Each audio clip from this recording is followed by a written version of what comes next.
Hello, you are listening to Trump Republic Radio. It is June 4th, 2017. As always, I'm your host, Enzo Quesada, and I'm joined by my co-host, Bobby Hester. Hello, everyone. And this week on the show, we have back on Cameron Cutrone. Thanks for having me back. It's been quite a while, I think maybe 2 or 3 months or something now. Yeah, and thanks for having me back on. There's a lot that's happened since then, so I can't wait to get into it. Yeah.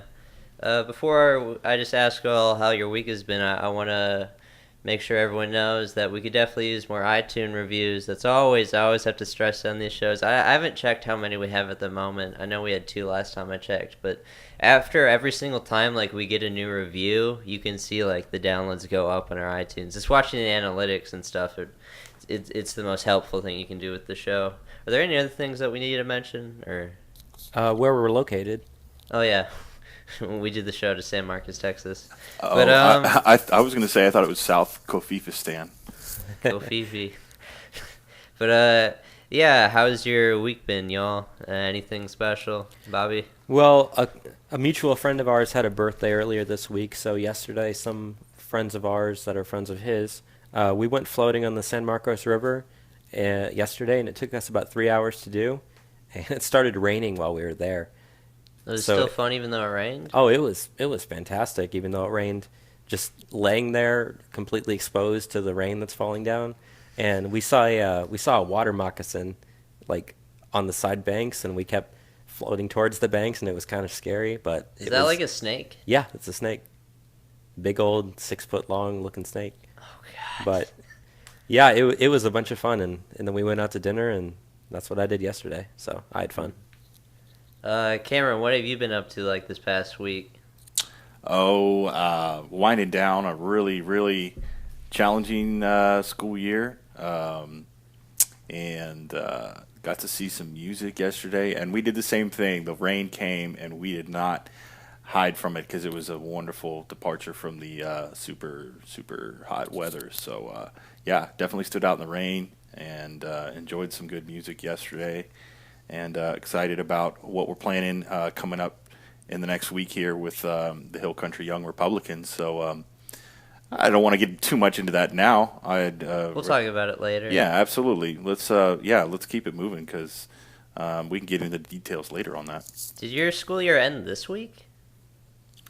Yes, we went all the way until Thursday with the kids, and then I had Friday just as an in-service day.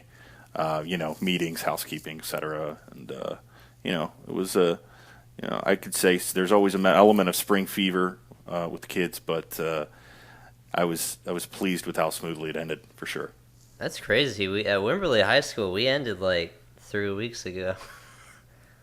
I have no idea. You guys say you're on a block schedule or something? Yeah, we have, our class periods are 90 minutes. We do A-day, B-days. Okay. Well, it sounds like y'all do a lot of stuff differently, and, you're at the high school level anyway, so it's probably done a little bit differently, but that's interesting. Yeah. As far as my week's been, Wednesday, me and Bobby and Chris, who's on the show a lot, we went out to Improv. We watched a show. That was pretty good, Cold Town Theater in Austin. Then we went to a Vietnamese restaurant afterwards. That was very fun. Thursday, we went to swing dancing. Well, Bobby slept in the car. But, didn't we eat after that? Oh, no, we went to 6th Street. That was very fun. We had Trump hats on. We were dancing on the rooftop. And then these chicks showed up, and, they even, took our Trump hats, and they're taking pictures with it. It was pretty funny.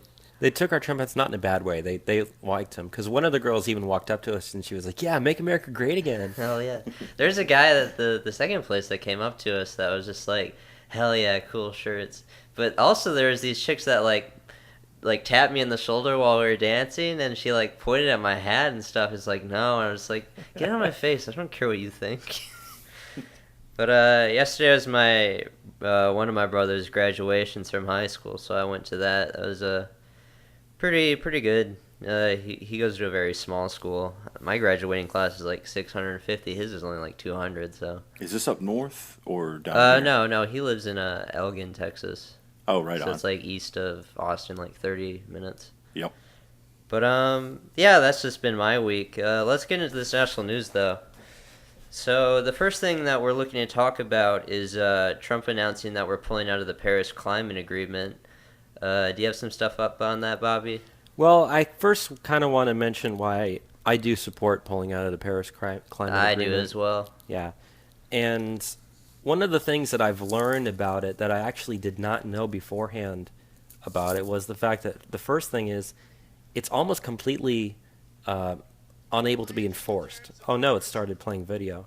But it's almost completely unable to be enforced because of the fact that all these different countries are there. And if you look at who is actually paying stuff towards it, it was essentially just taking money from the United States and funneling it to like third world countries. Yeah. And I know, like, it was, like, aiming over just, like, wasn't it, like, the next century or something the plan was supposed to go? They said that if you actually looked at what it would actually do to the overall average temperature on the planet, which has, it's gone up by like a degree or so in the last 100 years, but in the next 10 years, it was only going to reduce it by 0.03 of a degree Celsius, and over the next 100 years by like 0.75 or 0.8 of a degree, like not even a degree. So it essentially would do absolutely nothing for the environment in terms of the temperature. Yeah, this seems like one of these ridiculous international agreements that seems more about ceremony. I've had several interesting conversations with people who say, well, that's exactly why they should do it. I'm like, no. You just enter into treaties that matter, that mean something. And as somebody who's been, lukewarm about Trump, I can honestly say I was ecstatic to see this, and also very entertained by the madness this has caused on social media. Oh yes, it's been quite interesting to see. Yeah, and I also wanted to mention, Congress never voted on this, so we had absolutely every right to pull out of it. It wasn't a treaty that we actually, Congress agreed to. It's just something we said, yeah, we'll do this. But like you were saying, the collective freak out of people, especially on social media, because so many people don't actually understand what the treaty actually did. They think that, Paris Climate Agreement, if you pull out of it, you're obviously, a climate denier or you hate science or whatever. When in reality, the treaty had nothing to do with that. It was all about money and whatnot. Yes, and I've heard even more dire assessments that this could lead to absolute atrocity, catastrophe, and mass extinction. So, I don't think the hyperbole does any good. Yeah, and there's a couple more things that I wanted to mention that, there are some states and governors that have made statements. Like I think Governor Cuomo in New York and Jerry Brown in California, they both said that they want to keep the standards of the Paris Climate Agreement in their states. Which, if you think about it, okay, so if states are able to set their own standards, why do you need to actually be in the agreement? Like, isn't that kind of proves this point that you don't need this, just do it yourselves. And so many other so many rich celebrities have been speaking out against it while they fly around in their private jets and they go on their yachts. It's completely hypocritical. Yeah, and I've heard many statements over and over again about how the debate is over and things like this that don't sound very scientific.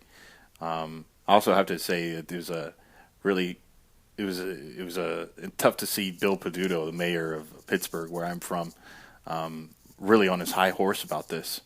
And I'm like, well, you know what? Okay, I guess you're not lamenting about the complete loss of your industrial base, trying to paint lipstick on a pig there. I don't appreciate that.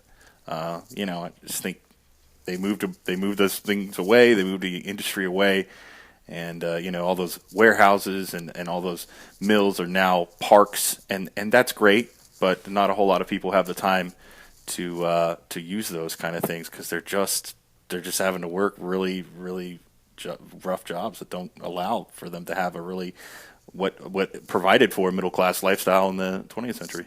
And the last thing I wanted to mention before I'll throw it back to Enzo was Trump has actually made statements saying that he wants us to renegotiate the Paris climate deal. He's not anti-science. He's not a climate denier.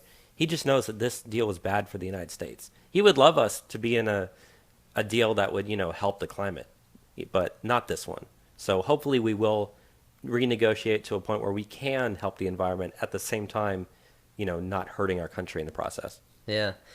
It was an America First initiative as opposed to giving into these globalist schemes. And I know this would have cost the Americans, citizens, like trillions of dollars leaving our economy just to fund it. I know Senator Rand Paul said that this would have cost us like 6 million jobs. So, just I don't understand how this would have been helpful at all. I don't get why people want these repercussions for the country. A lot of symbolism involved too with the climate thing, and I'm afraid that takes away from actual good initiatives that would really sort of clean the water supply, clean the food supply. There's a lot of nobody wants to poison the environment, but when you take all of those type of issues away and just make it about carbon, I don't think that's doing a whole lot of good for the environment overall. Well, there is a good solution for all the liberals that are pissed off about this. Emmanuel Macron, the president of France, has offered refugee status to all the liberals in our country that are pissed off about us pulling out of this Paris Agreement. So I guess if they don't like it, they can just go live in France. I think we should make a trade with them. Send all the Marine Le Pen supporters over here, and send all the liberals who hate Trump over there. It's a 50-50. It works out perfectly. Everyone gains. Everyone wins. That'd be a pretty good agreement. I don't have much other to say about this, do y'all? Or let's get into the next big thing that happened. So, I'm pretty sure that most people that are listening are pretty aware of what Kathy Griffin has been up to. She hasn't really done much in her career for probably a decade, but she recently had a photo shoot with the severed head of Donald Trump, and it's really exploded, and it's really backfired on her. Do you have some stuff about this, Bobby? Well, I would say so many people on the left are comparing it to pictures of like Obama being lynched back when he was president, and they're saying, oh, where's your uproar over this? Where's your uproar over that? And I think, both of these were bad. And especially when they bring up guys like Ted Nugent. Ted Nugent did not work on CNN where he has millions and millions of listeners all the time. Now, Kathy Griffin normally did CNN's New Year's Eve celebrations. So it took CNN over, I think it was like 36 hours before they even responded to it, on which they did fire her. Which, thank God they did. She should have been fired something over that. But, it really, to me, it brings up what is free speech. Is that covered by free speech? Freedom of expression? Absolutely. But that, as we say, that doesn't mean you're not free from the repercussions of your actions. Agreed, totally, man. It just seems that, there's no double standard there in this marketplace of ideas.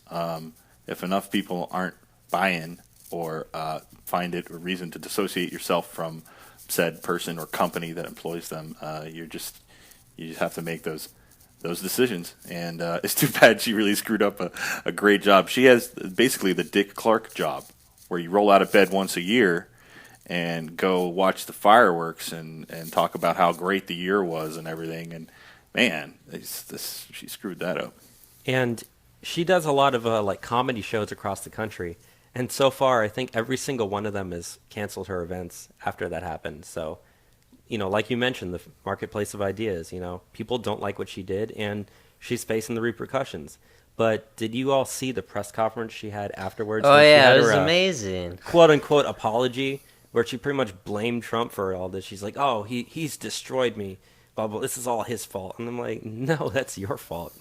You chose to do that, and you're facing the repercussions, and she's probably not going to have a career after this. And frankly, good. I don't care.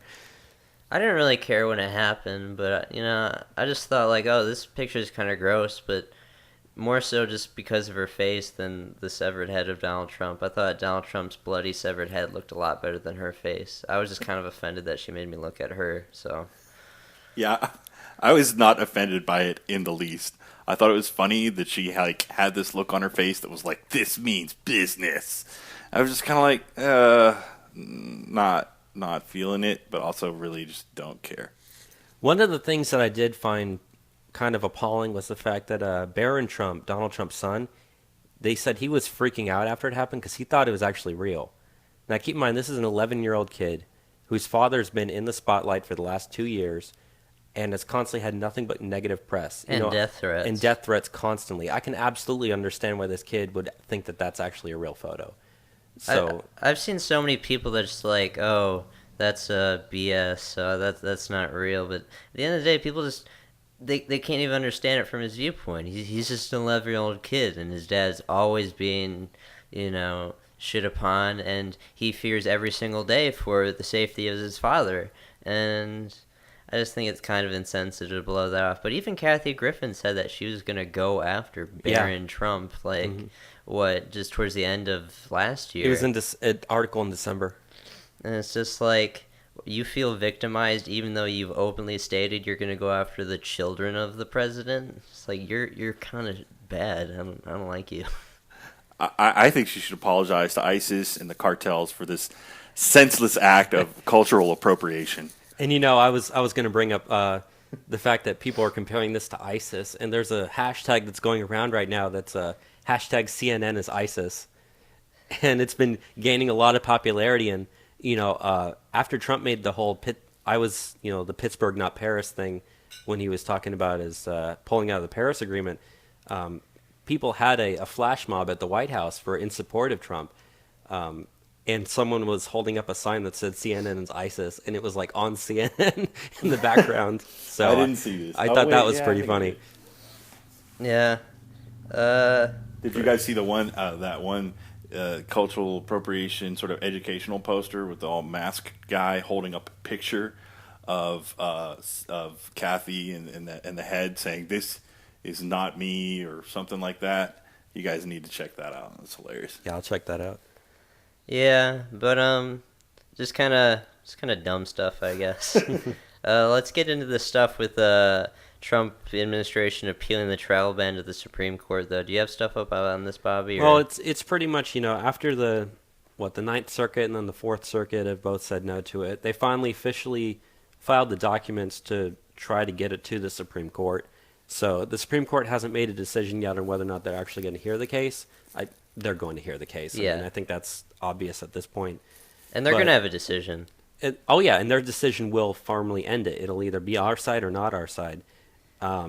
We do have the majority of the Supreme Court now that we have Justice Gorsuch on there.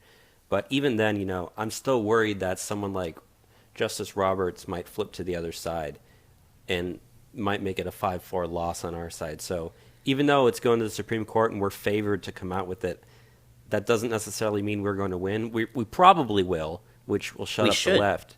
But yeah, if we can't win this, then that's bad. It's just this is the first time that's going to be really tested on constitutional grounds, which the statutes allow Donald Trump to do this 100%. As long as he gives a reason for the immigration ban, which it's just 90 days of all things. It's not permanent. I mean, it's legal, but they've been trying to pull back this stuff of like, well, it's not legal because this guy has said mean things about Muslims in the past, so you can't do that because that'd be really mean. Yeah, every single time the circuits have given a decision, not once have they given a decision based on constitutional grounds. It's all been pretty much either hearsay or, in the case of the Hawaii judge, saying, I don't like the guy, therefore it's unconstitutional. But this is a really, really important moment in the Trump presidency because this is one of the very first things that he did. And the first executive order wasn't really good and it wasn't really well implemented. But the second one that they made the corrections to the the trying to appeal to Christian refugees and stuff, like they took that stuff out. Even if you look at the travel ban, it doesn't even mention Islam or Muslims once. But the thing is, just like if this passes, Donald Trump is going to be able to use this as a precedent, going forward. This will be something that's precedent forever now. So we could see even more travel bans if this does rule in our favor. And people have talked about the fact that you do need to start doing whatever you can to break up the Ninth Circuit, and that's something that should have been done a long time ago. But if we can win in the Supreme Court, that does give him leverage to say, listen, these people are obviously, they're against the United States. We need to get rid of them. Also, I don't think it's such a departure from what we've done in the past as a country. I don't think I would invite somebody to prove me wrong, but as far as precedent goes, I think there is a precedent for doing these kind of temporary limited actions. And not a fan of executive orders, but I wouldn't say that he's the only one. I think that this is just kind of, it's him, and that's why they're going after him. So that's why I think that's an issue now. I don't think it was a big issue when, say, Obama or Bush was president, and people hated them. So this is just taking that whole thing to another level.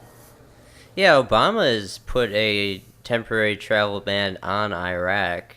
I know Jimmy Carter, the big peace Nobel Prize winner or whatever, great humanitarian supposedly, he put a travel ban on Iran in the past. I mean, there's precedent of Democrats doing this, so it really just comes down to Donald Trump's mean and Hitler, so we can't let him do stuff. So, do y'all have any other things to say about this other than, I hope that we win on this. So. Well, the last thing I would say is the Supreme Court isn't exactly the fastest court out there, so by the time they would actually hear it and rule on it, it could still be another 6 months to a year from now. Which, my thing about this is just, if they do rule against us, this just, what does this say about, sovereignty of who we even allow to come to this country? We're not even allowed to say, we want to temporarily suspend immigration from these places, which, if you go back to where this even originally came from, Donald Trump did not come up with the countries that we banned. This is from a list that the Obama administration came up and said, yeah, these countries are at risk of terrorism because we don't have any vetting practices in these countries. They don't have to have passports to come here. They don't even, give passports in Somalia or Syria, so... Just one last thing to throw in at the end. I mean, in 1911, they restricted Italian immigration, and the government cited papers which were considered scholarly at the time, stating that Italians genetically were predisposed to violence, extortion, blackmail, a whole other host of violent activities. And so, there's something you could challenge. But is anything going on like that now? No. We're just, they're saying, okay, this is a war zone. We should look carefully at who we allow to come into this country from a war zone. Well, the thing is just we are at war. People, they forget about that. I mean, we're engaged in conflicts all across the world, and we can't even say let's limit immigration from these places which we have active combat going in. It just doesn't make sense. There's something that's to be said for that. I think there's also something to be said for why are we at combat in some of these places. And having arguments with, British friends in the past saying, hey, if you're so against all these Pakistanis being in London, there's a reason why they're all there in the first place. And that goes back to sort of my feeling about empire. And I think we could, I don't use the word isolationist, but I think we could do a good bit of isolating ourselves from conflicts that don't involve our imminent national security interests. Yeah, but let's get into these new executive orders that or they're not executive orders, they're just bills that Donald Trump signed. He signed some bills to aid our law enforcement and veterans. Do you have the specifics up on that, Bobby? Yeah, the two bills that he signed was the American Law Enforcement Heroes Act of 2017 and the Public Safety Officers Benefits Improvement Act of 2017. Both of these were actually pretty bipartisan bills. They were easily passed in the House and the Senate, so it's not like this is just a one-sided affair. But what they essentially do is, and they're interrelated, so the way I'm describing it's just both bills in general, not necessarily the specifics of each one. But what they do is they encourage law enforcement agencies to hire veterans, and it also makes it easier for public safety officers and their families to make death and disability claims. Yeah, so good stuff there. Donald Trump ran on helping our veterans and our law enforcement, and it's good that bills have passed through that allow us to help them more than we have in the past. I don't think there's too much other to say than that has happened, though. Let's go into this new initiative, though, of Donald Trump trying to get his infrastructure plans passed. I know you're the one that posted about this, Bobby. Yes. So the administration is looking to have a $1 trillion rebuilding package, which Trump kind of had some outlines on it earlier in the week. Now, if you remember back to the campaign, especially when Trump made his RNC acceptance speech. He made the famous quote saying, our roads and bridges are falling apart, our airports are third world condition. And everyone knew that Trump was going to be a big infrastructure spending president.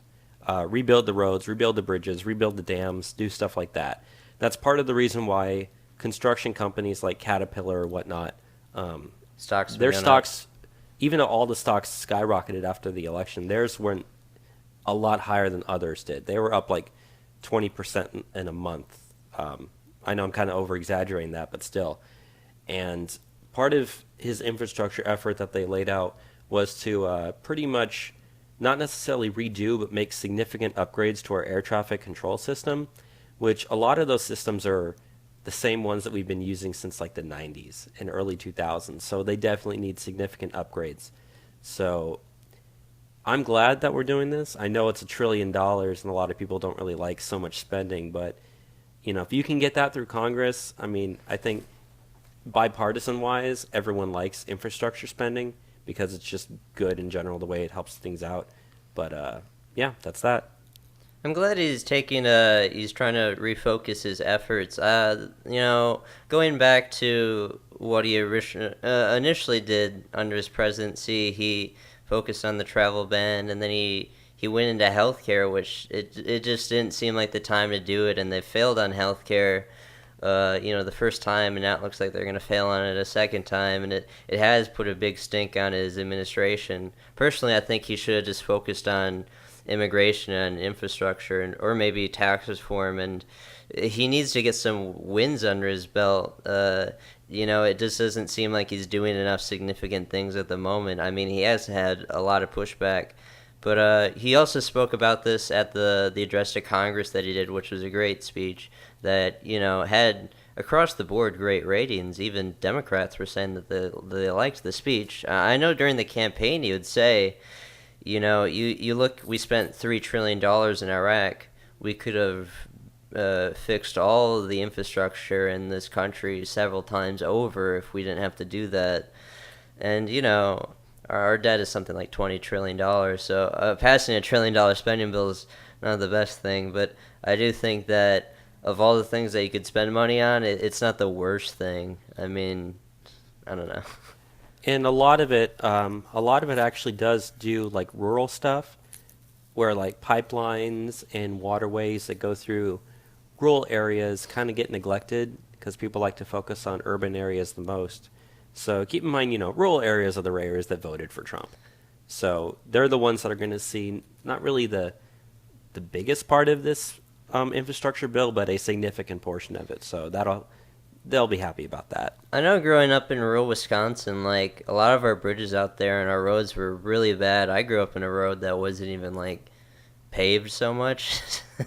So it'd be nice if they fixed some of that stuff. Although like if you get into like a lot of the northern states, which went for him, like infrastructure would help them, but how like the construction season works, like you can only work on the stuff during the summer because it's winter, and then spring's all slush, and then the fall's kind of too cold for this stuff. So it does it's a very limited window when you can do this stuff. So right now would be the best time to kick this stuff off. You just have to take in consideration when you can do infrastructure construction. Yeah, and also they said that Trump is going to be planning to go to Ohio later this week to formally outline his plan and gather support from it, as well as on June 8th, which I guess is, Wednesday or Thursday? One of those days. He's going to be having a meeting with all the governors and some mayors of big cities in the White House to outline his plan to them as well. I'll withhold my judgment on this one. I want to hear more when we get up to I'm a federalist. When we start talking about infrastructure projects from the top like this, I start to get a little bit queasy, because having seen how much money is wasted on even the county level on these projects that seem like some New Dealish stuff, I'm just interested to see what the plans are and if it'll do a lot of good. So I'm withholding my my judgment on that. Yeah, and the last thing I do want to read is just this one paragraph from the article we're looking at, and it says, for the $1 trillion plan, Trump has proposed $200 billion in federal spending on targeted federal investments in rural areas and for projects with regional or national priority, as well as for self-help incentives to spur states, localities, and private entities to generate more of their own revenues for projects. So part of it's more of a we'll help people who help themselves type of thing. Well, Nothing against that. Clinton did a similar thing. And I believe Clinton even did similar things with education. And so many people were fighting him on that. But if a Republican had done some of that stuff these days, they would have called it absolute gutting of the welfare system. So, I think it's, for me, I'm just going to want to have to read more into that before I make a choice on whether or not to support that. But that's how I'm going to try and be is just try and look at everything on its face and then try and get a little more deep until I think it's worthy of supporting or not. Well, then I guess we'll say just wait till June 8th when he formally outlines it, and then you'll be able to make your decision from there. Yes, then we can talk more about it then for sure. I'd be interested in that. yeah, I'm glad when we get to go over the more specifics of the details on the show next week. It'll be a good look into what Donald Trump is really going to be pushing for. He's been stressing this for a long time, and I'm glad we're finally getting into this stuff. So Yeah, and the last thing I want to say about the air traffic control plan is a significant portion of it is trying to privatize big sections of air traffic control. So, like we said, we'll hear the actual outlines, but that's just what's been kind of floating around right now.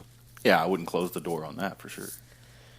So let's get into this Mike Pence rally stuff. So Mike Pence is planning to hold some rallies in Iowa, which has been Iowa went to Donald Trump, and it went to Donald Trump pretty easily. But a lot of the support out there has been kind of cooling on Donald Trump.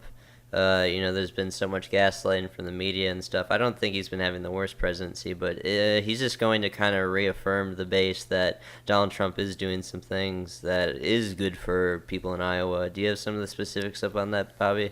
Yeah, I mean everyone kind of knows that the vice president doesn't do much. So if you can send them to Iowa and say, hey, talk to our people, get them back on our side, that's good. But no, what they wanted to say was especially is Senator Joni Ernst was there. And Who we've actually seen speak. Yeah, we've seen her speak in Orlando, Florida back in September. And pretty much what they wanted to do is they wanted to go there and talk about his campaign promises about boosting the economy, which obviously, I mean, the economy's roaring right now, which is fantastic. But pretty much just re-energize the people they're still supporting Trump, but their enthusiasm has definitely been drained down over recent months. So just kind of get them back up and get that fire to start rising again, which I think is fantastic. And they said Pence will be there, and they'll be talking later this week, I think. So that's good. I'd like to go to a Mike Pence rally. I've been to 2 Trump ones, but I've never even seen Mike Pence, so. Yeah, I'd be interested in that as well. But let's go into the stuff that's happening in the economy. I know that, Bobby, you want to give us the rundown on what's happening? Oh, yes, absolutely. So the biggest news that came out this week was that the U.S. was expected to add 185,000 jobs in the month of May. Instead, we added 253,000 jobs in the month of May. So that's a significantly higher number than what we expected, which keeps proving the point that jobs are coming back and the economy is doing great. So that's A-OK 100% with me. And they said a lot of the growth was in construction and professional business services. So, as we were saying, construction is a big one. But, yeah, that's absolutely fantastic. And they haven't even passed an infrastructure bill yet. Yeah. So, I would say just keep doing what you're doing. And as well as that, we've got numbers here to show that credit scores have hit a record high. Now, they've been consistently going up since the recession has died down. But it was kind of tapering off, but it's kind of popped up again, which is good. So it's always good when people's credit scores are high. Just in general, they're high, which is, I know I keep repeating myself here, but no, that's good. I think people have been paying off, stuff ever since the housing market crash of 2007, 2008. People have been making the conscious effort to tighten their belts, and I think that's, that's great. And I would only hope that the government follows the lead of the people. Absolutely. And, the last thing I wanted to say here before I throw it back to Enzo again was that the stock markets kind of peaked back in March. And then once all the healthcare stuff started to hit, it slowly went down a little bit, flattened out, and it's been working its way back up. But over the last week or so, it's gotten back to where it was, and it's even broken that again. So we're back at all-time highs, and even the global stock market is even doing this as well, which people might not suspect. Because you'd think, okay, well, people might like it in the U.S., but how do other countries feel about Trump's policies? Well, they go hand in hand, because what happens to the United States affects the rest of the world, and they like Trump's policies as well. So that's good for my 401k. Yeah. But I wanted to get into this recent visit from the Prime Minister of Vietnam, Prime Minister Nguyen. He went to the White House on Thursday, and Donald Trump was able to negotiate some deals with Vietnam to have them invest into our companies. It looks like they are planning to invest about $32 billion over the next year. And there's specific initiatives towards the Commerce Department. They announced that they're looking to, General Electric, they're looking to, they just passed a deal that's going to be worth about $5.58 billion, which is just to generate more power, aircraft engines and services to send it to Vietnam. That deal alone is actually the biggest deal that Vietnam has ever signed. So, Donald Trump has just been doing this kind of stuff all across the world. People don't realize, because he's doing so many visits with international leaders, and he does really well in every single one of these international negotiations. He's been passing deals like this with every single country that pretty much visits. And he's just bringing in so much money from foreign investors into the country, and it's behind a lot of these job growths that we're seeing. So, good stuff there. How do y'all feel about the China-U.S. agreement? We export beef to them; they import banks to us. Am I wrong? Yeah, we talked about this a few weeks ago. There's some more stuff that we're also doing with them, but I know the beef is a big part, and coal. Yeah, okay. The beef one especially, and I know the coal. The coal has a lot to do with North Korea, because China got a lot of its coal from North Korea. Okay. And by getting their coal from us, it's almost a pseudo sanction on North Korea, because that's one of North Korea's big exports to China was North Korea, so that hurts what little economy they do have. Well, that's good. I definitely like the coal part. I like the idea of selling our beef to them. I just don't know about the banking part and what unintended consequences they might have.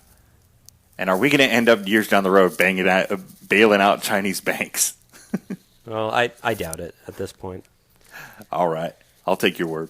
The Chinese negotiations have been pretty interesting. I know during the campaign, Donald Trump railed against China a lot more than he's doing these days. He wanted to designate China a currency manipulator, but he backed off that with his negotiations with President Xi Jinping when he came to Mar-a-Lago. What was that, like 2 months ago? I'm not so dissatisfied with what he's done with China. I didn't really want to punish them so much. It was just kind of he started out with a hardline stance, but he moved it back. But we've been able to open up the Chinese market to the United States a lot more than it has been in the past, which is a pretty good positive. Like you said, Trump's actually developed a very good relationship with Xi Jinping since he's come into office here. So even though a lot of people rail against China, like you said, Trump was originally calling them a currency manipulator, and he's kind of walked that back, which I think is probably a good idea.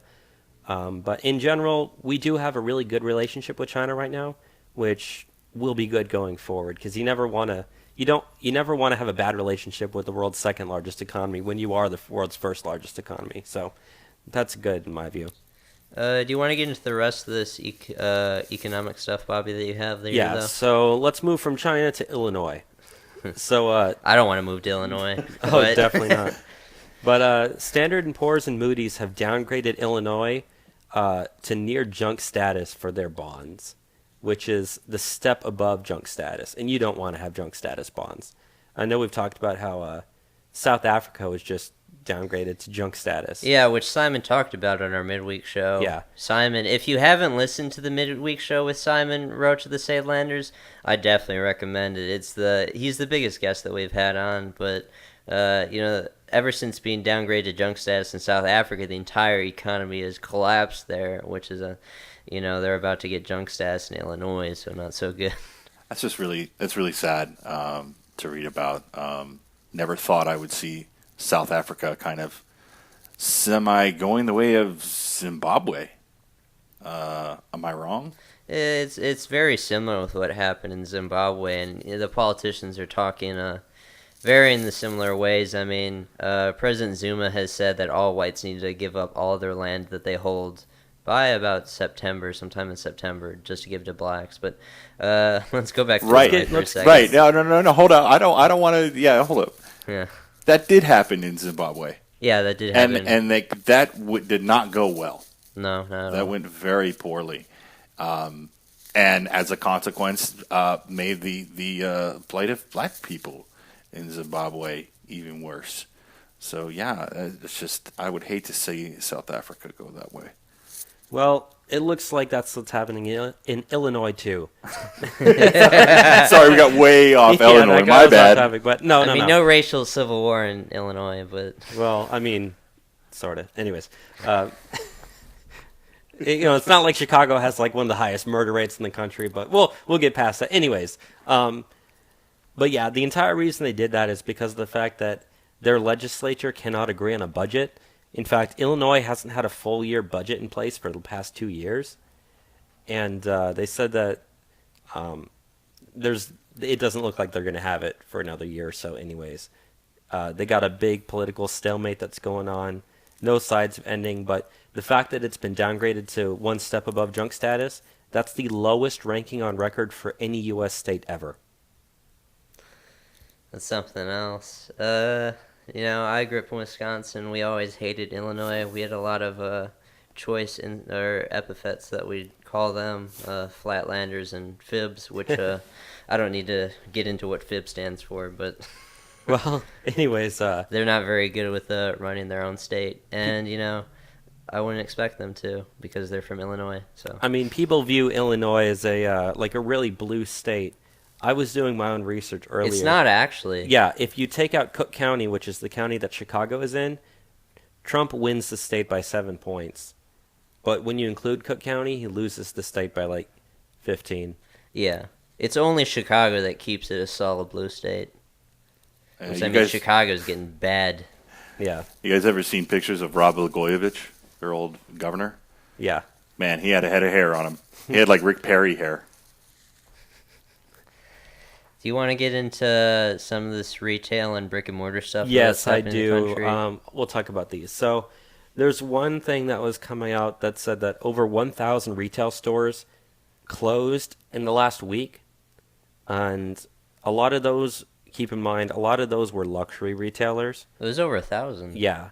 And the way I look at this is that I don't necessarily think that this is a bad thing. Because for multiple reasons, but the first one I'll say is that if you're an economy that's a consumer-driven economy, demand-driven economy, and you want to move towards a manufacturing-driven economy, which is part of the reason why especially Rust Belt states voted for Trump, if you do that, you're going to see retail stores close. But that doesn't necessarily mean that like people are losing their jobs. Because if you work at a retail store and you go work at a manufacturing plant, you're still going to have a job, but the store is going to close. So that looks bad on paper, but you might even get a raise, And the same thing with, if you look at just consumer spending, it's still really, really high. So the fact that a lot of, retail stores are closing doesn't necessarily mean people aren't spending their money. They're going to a lot of places like Walmart, Target, where they have, cheaper products that they can get. Easier to come in and out instead of going to like some mom and pop store down the street that might not even be open when you want it to be. Yeah, not to mention these mom and pop stores are even more well supported and liked than a lot of these luxury retailers that you're talking about. So that's not in any way an indication of whether the economy is doing well or not. I think in an economy, there's winners and losers, and if these are not the most relevant stores that don't have high demand, they need to close. And a lot of those stores that were closing, like we mentioned, a lot of those were in malls. Now, have any of you been to any like big malls recently? I don't think I've been to a mall this year. I went to, there's one mall that's near my house in San Antonio. I went with a friend there just the other day, and this was the middle of the day on a Friday, and the place was just dead. There was no one in there, and it's been kind of like that for the last few years, and it seems like every single store that you pass by, it's like the same thing. It's like expensive clothes, they're all the same thing, or you'll find like trinket stores, and I always ask myself, how in the world do these places even stay in business? Well, they don't. Yeah, and that's the point is they don't. They're closing. So I'm Catch glad me at the outlet mall like 2 years later buying it for like 75% off maybe. Yeah, but that's just one of the things is even I kind of saw this coming. I'm like, these places can't do this forever. They're going to have to close their doors, and that's starting. And the other article that we want to get into that goes along with this is it says that up to 25% of U.S. shopping malls may close within the next 5 years. I hope they do. I don't like malls. Amen. That's just me personally. I don't like malls. Go ahead. Close all the ones that no one goes to. I mean, big ones. Like, I know, what's the big mall that's up in Austin? Barton Creek? Barton Springs? Barton Creek. I don't know. Creek. There's also Lakeline Mall. That's There's the one I there's go one to. big mall that's up Yeah. in, like, north side of Austin. Oh, that's North Lamar up there. Yeah. Like, Not something Barton. like that. That's not the type of mall that we're talking about that's going to close. Like in San Antonio, also you've got River Center Mall that's downtown, and you've got I go North to Star Ingram. Mall. Yeah, and you've got North Star Mall in San Antonio that's by the airport. Those are some of the busiest malls I've ever seen, and it seems like those are even busier every time I go there. Oh, just like the gallery in Houston. Those Yeah. things are a mainstay. Yeah, those things, they're not the ones that we're talking about that are going to close. We're talking about your smaller malls on, like, in the suburbs or the outlets of a town, places that you can probably tell that they haven't been doing very well for the last few years. That's the type of stuff that we're going to close, and frankly, I hope they do, because I just personally don't like them. That's just my opinion. Agreed, for the most part. It just so happens that the outlet mall here is great for the city. Oh yeah, I mean, here in San Marcos, the outlet mall, like, yeah, that drives. People think that the city's busy in downtown San Marcos. No, like, our economy of the city is driven by that outlet mall. I like going to malls. I don't have any money to spend in them. But the biggest force behind all these malls closing, though, is Amazon. Amazon is doing so well. You look at their stock, it's going through the roof. Isn't Jeff Bezos like the richest guy in the world Jeff now? Bezos just recently surpassed Warren Buffett and, God, what's his name, Microsoft. Bill Gates is the richest man in the world. Wow. And $85 billion net That's worth. the elephant in the room there, Amazon. And just the prices on Amazon are so much cheaper. I mean, if you have Prime, which most people I think do at this point, your shipping's free in 2 days, and you can just do this from the convenience of your home. I mean, if you look in the past before Amazon existed, yeah, there was like a need for malls, but it just doesn't fulfill a purpose anymore. And I mean, this is just the way things are heading. It's inevitable. It's funny, too, because the outlet mall out there in San Marcos is what funded this rec center in town. And that's where the old people go to walk around. So it's like, hey, still old people still go have a place to walk around. Yeah. Let's get into some of this tech stuff that you have here, Bobby, though. I don't know much about these things, so you're going to have to let me know. Well, I'll let you handle the first thing that we have, because I want to specifically talk about the second story we got. Okay, well, it looks like experts are saying that AI is looking to outperform us by 2060. I know I've been seeing a lot of articles because we talk about this stuff often on the show. It looks like they're saying in the future that a lot of CEOs are going to be AI or robots. I mean, I guess in a sense, like, it does make sense because they don't have the same kind of they don't make the same kind of errors that humans do, although they don't have, I guess, the creativity or the ingenuity that humans do. But I mean, I'm speaking from the perspective it's 2017. I can't predict what AI is going to be like by 2060. I mean, they already beat us in like chess all the time, and Jeopardy. So I still think there's always a human behind with their hand on the button, right? Are you talking about like totally totally Autonomous? Yeah, I was gonna. Why did I say androgynous? I was about to say oh, that's something androgynous. very different. I hear those are getting pretty popular too. It is. Yeah, I mean, there's usually a human behind that, right? I don't know. You have to have someone to code it, someone to build it. Right. I mean, as long as these are, doing work that benefits humanity. But the article that we're going off is from newscientist.com. But it says of a recent survey of 350 AI researchers, they believe that there's a 50% chance that machines will outperform humans in all tasks within 45 years. They say that it is going to surpass us in translating languages by 2024, writing high school essays, which, I mean, kids are... No, you're not allowed to use robots in my class. But they say that they're going to be doing writing essays by 2026, driving trucks by 2027, working retail by 2031, and writing best-selling books by 2049, and doing surgeries by 2053. And they believe that all human jobs will be automated within the next 120 years. It's something else to imagine a world where this is how it is, but I mean, I can see that automation in these industries would be very good, especially I think like the trucking industry. It's so dangerous, but we could really get the human element out of it, and then you wouldn't have to worry about truckers driving too long and having accidents. I mean, the robots could just go all day. It doesn't matter. Have you all seen the movie Logan?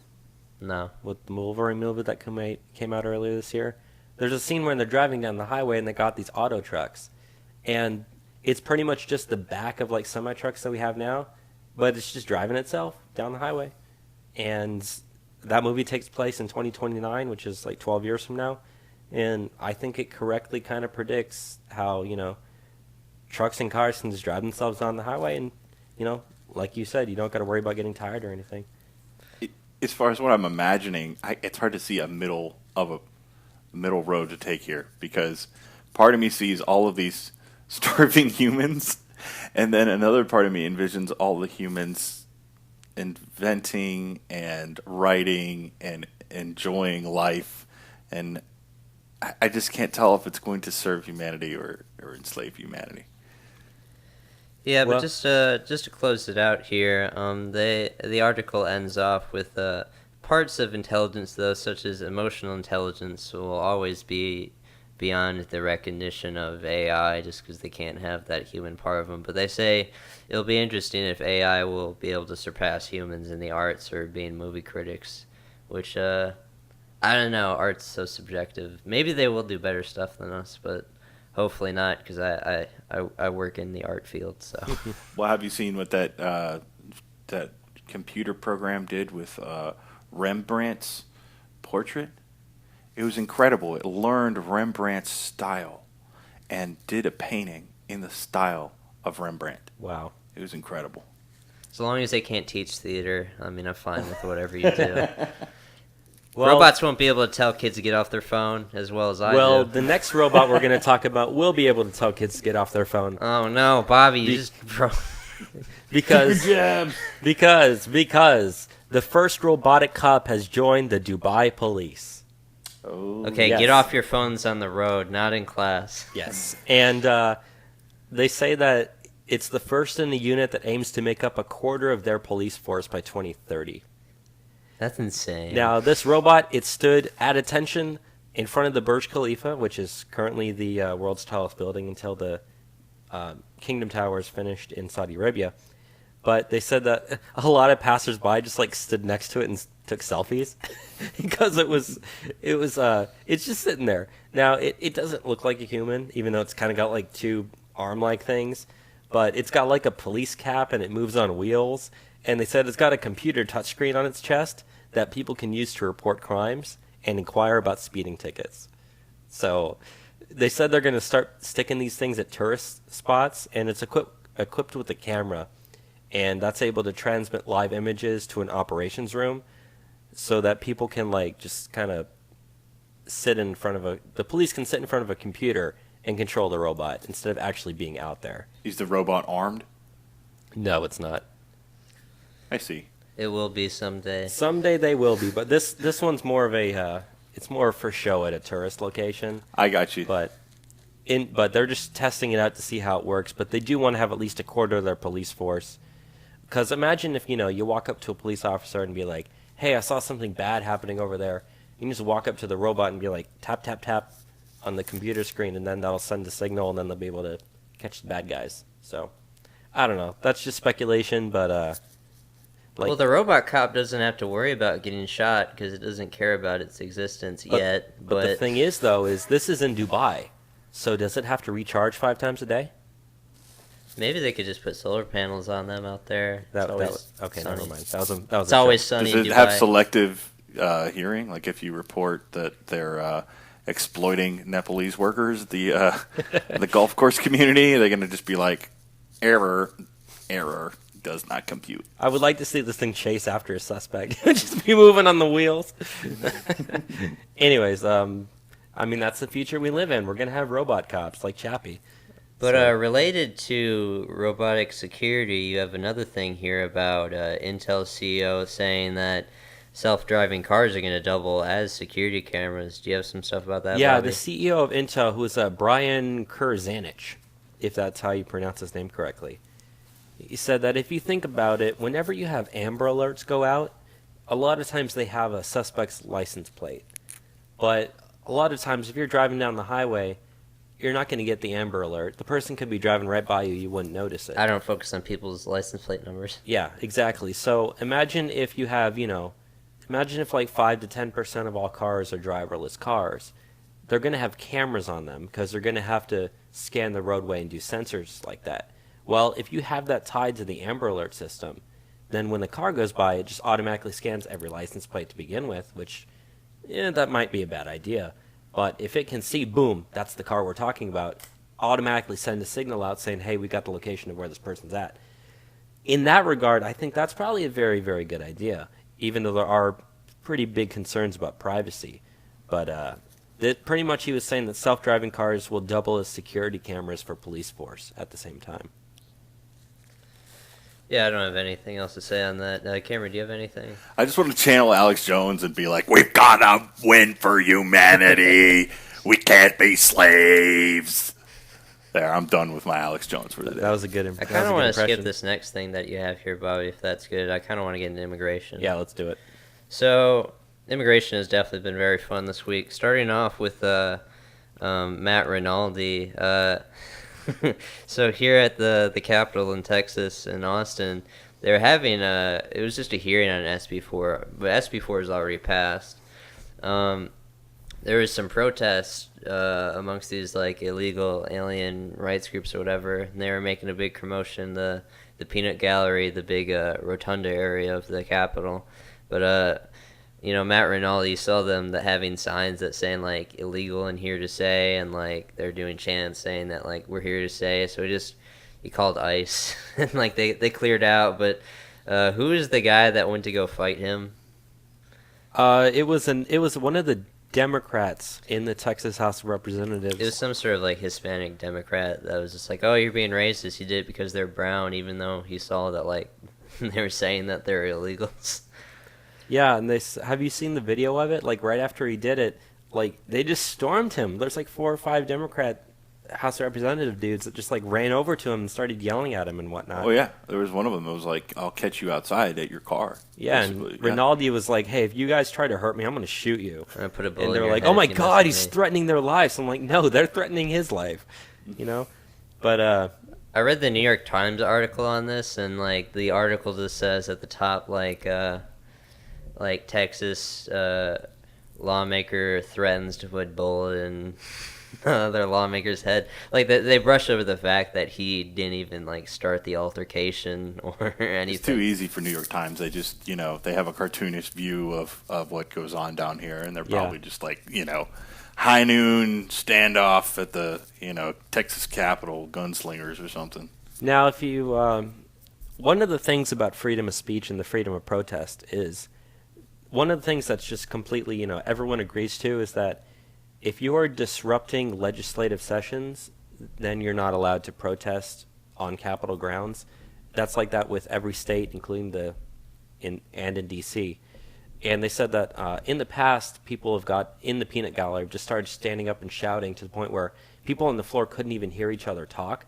Like at that point, you got to tell people, "Hey, stop! We're gonna remove you from the premises." Which that's understandable.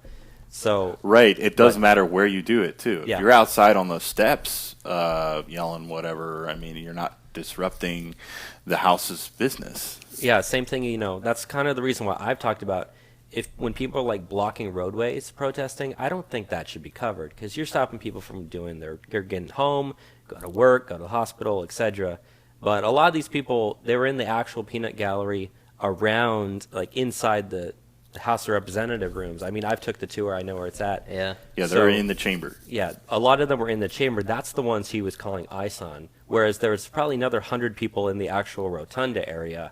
He didn't even see them. So all the people are talking about, they were in the rotunda. He didn't even know where they were. No, these are people that were actually like in the room holding up signs saying, "I'm illegal and I'm here to stay."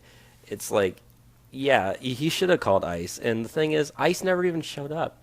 Like, it was all just kind of a ploy type thing. And he had to get put under protection of, like, the Capitol grounds police. And they had to, like, keep him there for a day just to make sure no one actually followed him back to his car. So, I don't know. If this guy runs for re-election, I definitely want to go up to Irving, Texas, where he's at, and, like, support him. Yeah. What's the next thing that we have on immigration? The next thing we have is, look, it's our favorite city that we were talking about earlier, Chicago. Oh, I hate that city. Yeah, the mayor of Chicago says that illegals are welcome there as part of the family. Maybe that's the reason why your state just got downgraded to like near junk status. Yeah, because you have people in power in your cities that are making statements like that.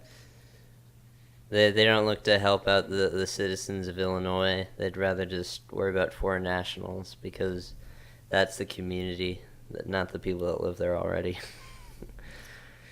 It's funny, though. I mean, I understand the reason why Rahm Emanuel's doing this, because he wants to build a big voter base in Chicago. If you look at how Chicago's demographics have been changing, there's a huge rise in the Hispanic demographics there, which is the voter base that he wants to appeal to. Not so much the black voter base there. They're becoming a lot more irrelevant now that there's a huge surge in Hispanics there, a lot coming from these illegal aliens, and there is actually a lot of animosity in Chicago because they're taking our jobs, but like it is true. I mean, black unemployment is so low, it's so bad, especially against the black youth, and a lot of entry-level jobs which could be going to black youth. I believe black youth unemployment something like 30 or 40%. In Chicago, I think it's over 50%. Yeah, which I mean, it's tying into these gang violence where there's not even opportunity to make money other than being involved in criminality in a lot of instances, which is why the shootings out there are so bad. But just Rahm Emanuel doesn't really care. It's just about securing his Hispanic voter base for the future, which, they want to keep Illinois a blue state, so they need to appeal to that. Yeah, I was going to say probably the only good thing that's come out of Chicago in the last year is the Cubs World Series. But I want to get into some wall stuff, since wall talk's always very fun, and a lot of people have been down on the wall stuff recently. But I have some information from the Washington Examiner's Byron York, who's been inside the Beltway and getting some information out of it. He wrote an article on the wall progress actually moving forward. I'll just read a couple of quotes from his article that he wrote. Although it hasn't received much attention relative to the president's many problems, extensive planning for the wall is underway. Officials are evaluating specific proposals. Sites are being studied, and yes, there is money available to get going. There's no doubt that hundreds of miles of truly impenetrable barriers could have a huge effect on illegal border crossings. Talk to some experts who have favored tougher border enforcement, and they say that even as few as 100 well-chosen miles of barrier could make a difference. Last year, with the Obama administration still in office, a number of border protection officials traveled to Israel to study that country's highly effective barriers. They came home big believers in a smart wall, so we got some research from another very effective wall. And he concluded his article saying, after the recent spending bills passed, some opponents of the wall declared the project dead, but any victory dance right now is premature. Yes, it's certainly possible that the wall won't be built, but it's also possible that it will be built, or that significant parts of it will be built. The work is already underway. Yeah, and that's what we were talking about. I think this was last week on the program, how, they've gotten down to the few finalists who submitted their proposals, and they're having them build prototype models out in the California desert so that they can actually see how they work and that sort of stuff. So you're obviously going to have to do that stuff before you start construction on the project. We understand that. I know a lot of people are kind of angsty and they want it to like immediately be done. But no, this stuff takes time, and we're moving right along in progress. That's nothing to be black-pilled about. We're not off schedule with where the wall construction is supposed to be at. Yeah. That's the thing. People are already up in arms like, oh, there's no wall being built, there's no construction, this should be happening already. I know Donald Trump has said that he's aimed for like August or September. August was his goal earlier. And funding for the wall is kind of iffy, but there's already a good amount of money in place to start construction. You don't need to, as you always say, you don't need to have it all to start building now. Yeah. And even if we don't build an entire wall across the southern border, I mean, illegal immigration's down like 70%. And if we could have, as he says in the article, just a good 100 miles, we could even have big, significant impact at the moment already. And I know, the New York Times has already, kind of talked crap about, oh, there's only, enough funding for, 200 miles at the moment.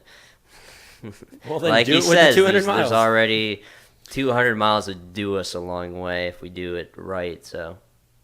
I agree 100%. I actually think a lot of the wall talk was about was symbolic. I question about how effective that could really be. So I'm glad to hear this kind of talk coming out of these people who are like, yeah, 200 miles of wall could make a great big difference. I'm just somebody who didn't really buy into the symbolism of the wall, given that we can zoom in on a face of a dime from space. We know everybody, if we wanted to, we'd know everybody who's coming in and out of this country without a wall. So as long as the technology is there and the manpower is there to see who's coming in and out, I'm fine with that. Not married or wedded to the idea of the wall, but I do think a couple 100 miles worth would go a long way. Yeah, and I mean, like we said, those border dudes, they went over to Israel to study their wall, and they understood just how important the wall was. That's part of the reason why Border Patrol supported Trump so much. They endorsed him, and he's the only president to receive an endorsement from the Border Patrol. Yeah, because they knew just how effective a wall would actually be. So, I know a lot of people are, like I said, they're like, why aren't we building the wall? Why is it taking so long? We're on schedule. Don't worry about it.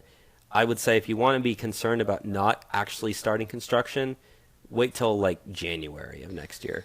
That'll have been a whole year of him in office, and you should have the wall starting construction by August. So that's what Trump originally had planned. So even if it takes till September, October to get started, I'm okay with that. The wall definitely needs to at least be started in a significant way and completed by 2020. Otherwise, his re-election is definitely in trouble. But there's no reason to panic at the moment. We're on good track with it. There is funding, and I think the GOP is kind of aiming for the midterms, saying that we want to get more funding with it, and some guys will run under, hey, I'm going to go to Washington to get us more funding for the wall, which I don't think is the worst thing that you could do as a strategy-wise.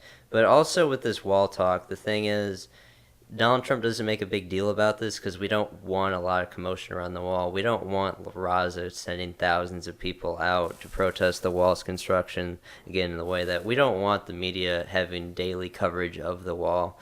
We just want this thing built and not make a big deal about it. Because at the end of the day, like, once the wall's built, even if we have presidents that come after Donald Trump that say, "Oh, time to not enforce illegal immigration anymore," the wall's still gonna be there. You're not gonna get rid of the wall. The wall will be a big impediment towards coming here illegally. Yeah. And even as we've said with the proposals, what Trump requires with this wall, it needs underground sensing technology. It needs to have security camera monitoring. It needs to be impenetrable in the sense that it would take at least 4 hours to have any sort of heavy drills to go through it.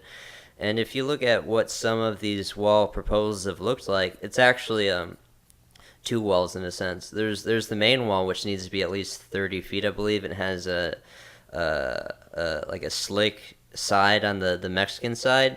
But then a lot of these proposals you see, they have a road next to the wall, and then they have another smaller wall. So the road is for the Border Patrol to drive across, and then there's another wall that makes it even harder. Once again, they keep on saying, like, "Oh, well, you build a wall that's 30 feet, they'll just build a 30-feet ladder." Well, you're going to have to get that ladder over one more time, then cross another wall. I know a lot of people in the Border Patrol actually, they don't want a wall so much as they want these fences that have the slits through it so you can see the other side, but they'll still be pretty pleased with the wall. So, well, like we said, the wall doesn't have to have the exact same design the entire way down. No, because there are certain areas where just a solid, just boom wall is necessary, and there are also areas where they do need to be able to see through to see what's going on. And there's a lot of places that have natural barriers that make a wall irrelevant. I know during the campaign, when we went to Houston, he brought this up at the rally we're at. There's something like 500, 600 miles of natural barriers that would make a wall irrelevant. I mean, I've mentioned this in the show before, but for anyone who's been to Big Bend National Park, there's the cliff on the Mexican side down there, and that thing's like 600 feet tall. And that's right across on the Mexican side of the border. There's no one that's going to cross right there. Now, I've actually stated before that I don't think any wall should be built on Big Bend National Park. I think that's the one section where you should just, leave it be because it is National Park. If anything, just have like a fence. But, yeah, that's what I have to say about that. I don't really think that we need to get into the rest of these immigration stories so much, other than, like, the LA mayor has said that enforcing immigration laws might bring riots to LA, which is a little ridiculous that trying to enforce the law is going to bring riots. Like, is that supposed to be, like, an incentive not to enforce the law? I know last week there was a big immigration ICE raids out there where they were able to get 200 illegal gang members out there, which is really good. But like, the communities out there really see the impact of them coming in there, and they they get worried every single day now. Under Sessions, they've changed the statute of what is considered criminal presence in the United States. It's just being here illegally. It's not even committing crime anymore. I know there's been polling out of California where something like 60% of people in California believe that or know someone that would be subject to like deportation. So yeah, we're going after California. We're going after sanctuary cities, and I don't really care what the mayor of LA says. We'll deal with these riots when they come, which summer's always the best time for these riots. It gets hot and people want to go outside and yell and stuff. So yeah, I don't want to get into the stuff that Illinois said. Do you want to talk quickly about this stuff you have on California? Yeah, well, if you think about it, yeah, it says that a lot of Californians are growing unhappy with the number of immigrant workers, and pretty much the reason for that is that if you think about it, a lot of the people who are in California illegally work in they work out in like farms and whatnot. Like we say, they pick our tomatoes. It really hurts a lot of farms. I mean, Yeah. I come from a very big farming community, and it disadvantages the people that just do it honestly, or they have a family farm. Yeah, but more specifically, the reason why people are growing so unhappy with this is, farming and stuff, all those areas, that's kind of out in like rural areas. And even in California, the rural areas are very Republican, like super Republican. But the high number Especially of like more northern California. Yeah, but the high number of people that live in the big cities. That's the reason why it's such a blue state as it is. But a lot of those immigrants, both illegal and legal, when they go out to work on the farms and whatnot, they have to find places to live. And they said pretty much that, a lot of these people who wanted to live out in rural areas are now finding just tons of immigrants and illegals living around them. And that's not exactly what they like. So that's the whole point of the article that we wanted to talk about, which is that, rural people who are just growing unhappy with the amount of labor that's being brought into their areas. There was an article this week that I read from the New York Times, actually. I don't know why I'm reading this newspaper so much. But it's like the third reference to the New York Times. But they wrote about this city in Iowa, which they upheld as like, oh, it's this great place. I forget what it's called. Because like 25% of the city is now immigrants, and there's this huge population change. And it's bringing this revival to the community because they're going to work in the Tyson chicken factory out there. But they don't mention that, one, there was a huge increase in their criminality. They doubled the crime in that city through the big increase in immigration there, legal and illegal. And also, it's had a big impact on their schools out there. They've seen themselves now drop below the state standard for Iowa schools significantly. So, it does make sense why people would not want these people coming into their communities. I don't think you should have to be subjected to these things if you don't want to. It's not a bad thing. Well, you're not a bad person by not wanting this to come to your city. Yes, and you're definitely not a bad person like Cesar Chavez, who was trying to help the American and legal immigrant worker on the farms of the Southwest. He was very much against illegal immigration. He saw it as the greatest source of exploitation. And, look a little bit into that, read up on that, man. That guy would create human chains at the border to try and keep, quote-unquote scabs from coming over and stuff like that. Well, the thing is, like, if you look at the labor unions in this country, which, the Democrats have always been, the big advocates for, supposedly. I know Ariel's dad, who works in a labor union, they told them to vote for Clinton and stuff, but they're having so many problems where people in labor unions are voting for Donald Trump because they see the impact of what these illegal aliens have done to labor unions, where they can replace people in unions because it's cheaper to bring in this labor. And that's where we're seeing a huge shift in the mindset of the average American worker. I mean, the GOP now is like the American Worker Party, and it didn't used to be that way. But if you do look at the history of labor unions in this country, you can see ever since 1965, when they passed the Hart-Celler Act, that's where it really went downhill, and they lost their power. And it is because of illegal immigration, and legal immigration also has hurt it. But. I think, the Democratic Party has done a lot to lose the labor vote, for sure. Yeah. Bob, I was a union rep, and in San Marcos here, and seen good things done with it. And a lot of it had to do with the safety of the kids, who's driving those buses, and I saw some good things come of it. Yeah.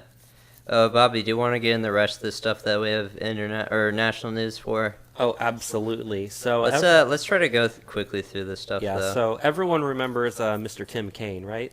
Creepy guy. Yeah. Well, his son was arrested as part of a anti-Trump riot in Minnesota. There was actually a pro-Trump rally that was being held at the Minnesota State Capitol building, inside the Capitol building. I actually know people that was at this stuff. Yeah. And a bunch of guys who looked like they were Antifa, completely dressed in black masks, they ran in and tried to disrupt it. They even threw a smoke bomb inside the rotunda to try to disrupt the pro-Trump rally, and a lot of those guys were arrested. Well, it turns out that one of the guys was Tim Kaine's son. So, the apple doesn't fall far from the tree there. It's funny, like, he wanted to be entrusted with a position of high power in the country, but he can't even have the authority to keep his son from committing crime. Yeah. Right, and if I remember correctly, he was Mr. Centrist or whatever. He pissed off a lot of Democrats because he's like, I think he's like pro life or something. I don't know. Either way. He seemed like a self-styled centrist who has a communist agitator son. Well, either way, I don't like him. But the next story we wanted to get into is you guys remember back during the inauguration, all the Antifa that pretty much just destroyed D.C.? The riot at D.C., yeah. They said that more than 200 of those people who were arrested are now facing felony charges, and some of them could end up in prison for 70 to 80 years. So I say we hashtag lock them up, just throw away the key, get rid of them. They're not even, they don't provide anything positive to the United States to begin with, so we don't need these people. I hope it was worth it. But we actually know someone that was arrested in that riot. We don't need to say his name. But he worked at Tantra, which is kind of funny. But, yeah. Oh, man, we got to talk about this later. Yeah.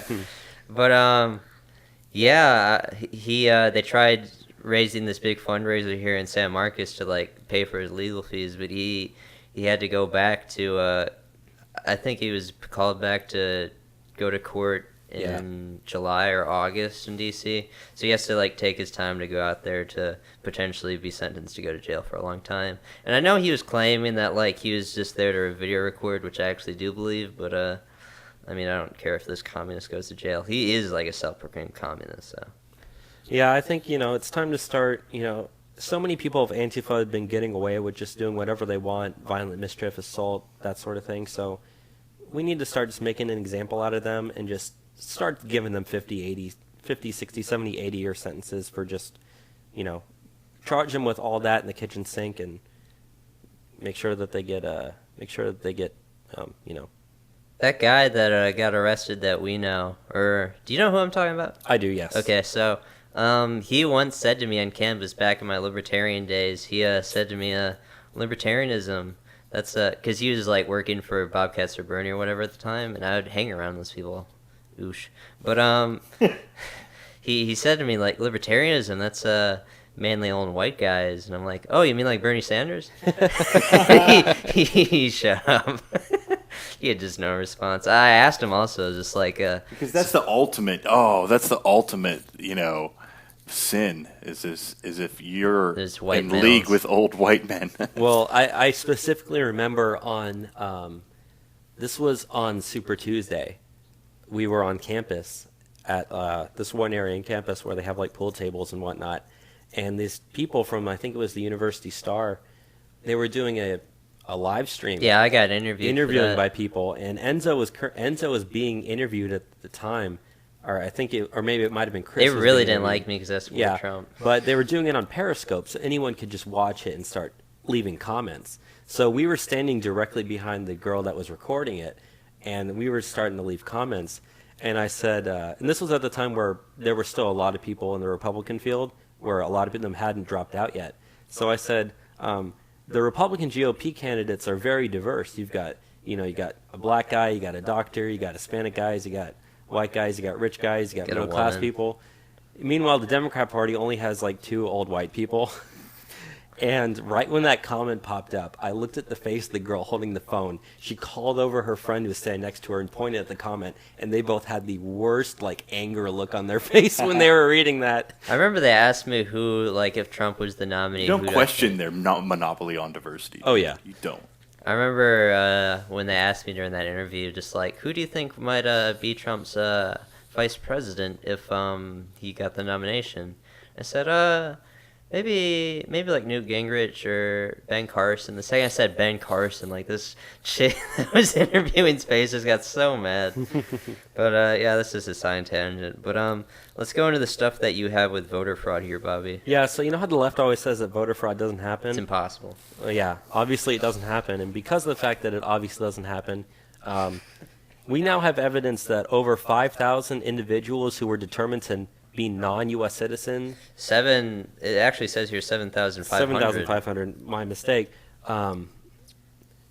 Those people voted in Virginia in 2016. And there's actually information where some of these non-citizens that voted actually voted multiple times over. In the most extreme case, one actually voted 14 times. And, Virginia was one of those swing states that for most of the night it was going to Trump, but in the end he lost it. It was very narrow. But Yeah, that the illegal voting might have actually influenced that.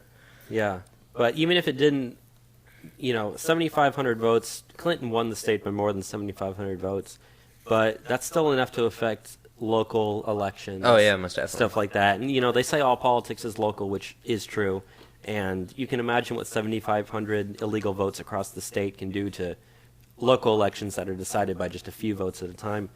So that's definitely something you want to, I'm glad that we're catching people that are doing this, but we need to do Yeah, they're more. going after them now for As criminal well charges. as here in Texas, we have, there was this case that we haven't talked about in the program, but up in Dallas, there was some voter fraud that happened I in think the we did election. talk about this before. Well, there were 700 illegally cast mail-in ballots that were counted during the election, and the person who was actually behind those, or at least was allowing those to go through, we've now issued an arrest warrant.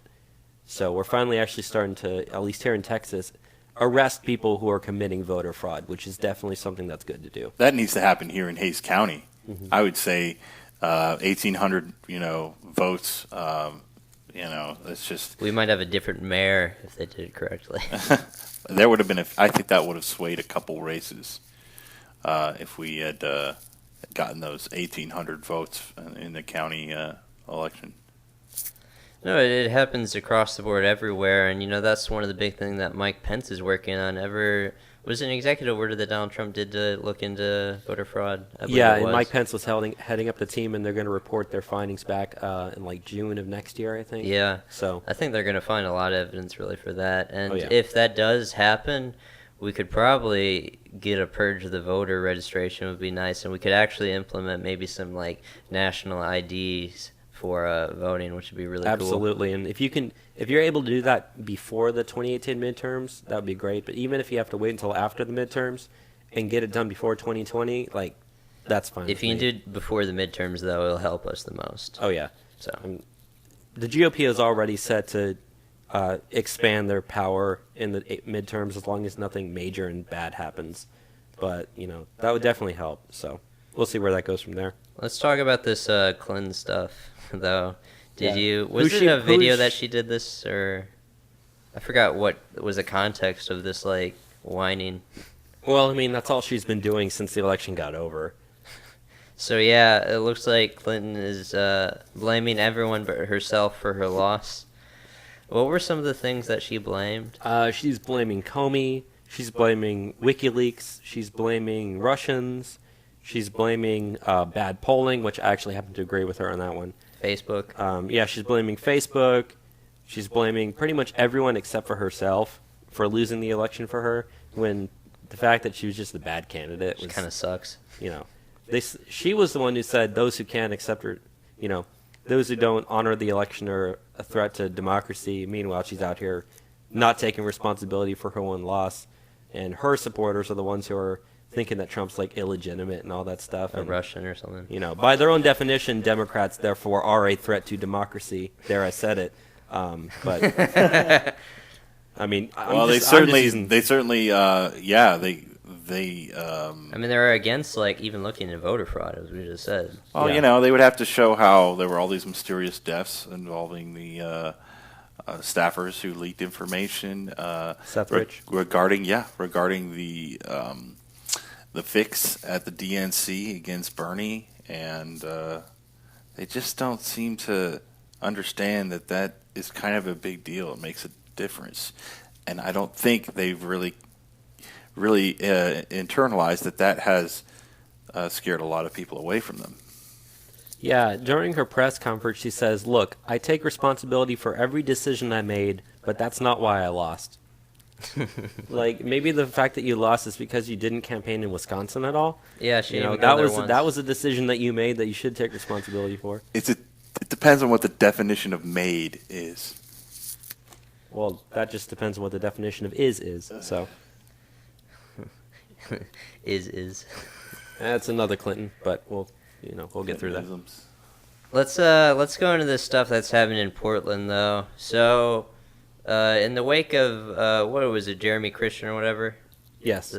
The Portland mayor has been looking to cancel some Trump free speech rallies, But I know at the moment the feds have actually upheld that they're allowed to do these. Yeah, because, you can't completely ban freedom of protest. But what a lot Against the people with political yeah, and opinions that's you don't exactly like. what they're doing is because people are saying, hey, look, we want to hold a pro-Trump rally in the city. And he's like, no, I'm not going to allow you to do that because I don't like Trump. Like, that's obviously, stepping on And he tries to pro-First use the Amendment. stabbing excuse, but as we've said before, like, this guy wasn't a Trump supporter. No, he was a Bernie Sanders supporter who voted for Jill Stein.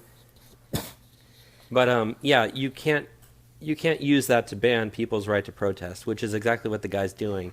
And we've brought him up before for doing all this kind of left-wing stuff that's obviously unconstitutional.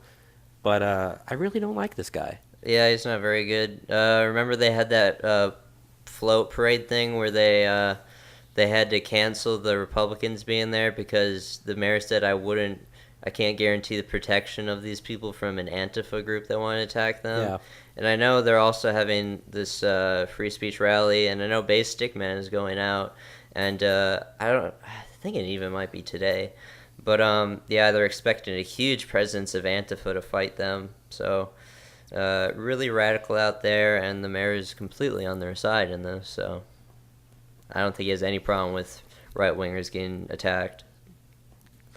This political violence reminds me of just the worst of what I've seen come out of Europe.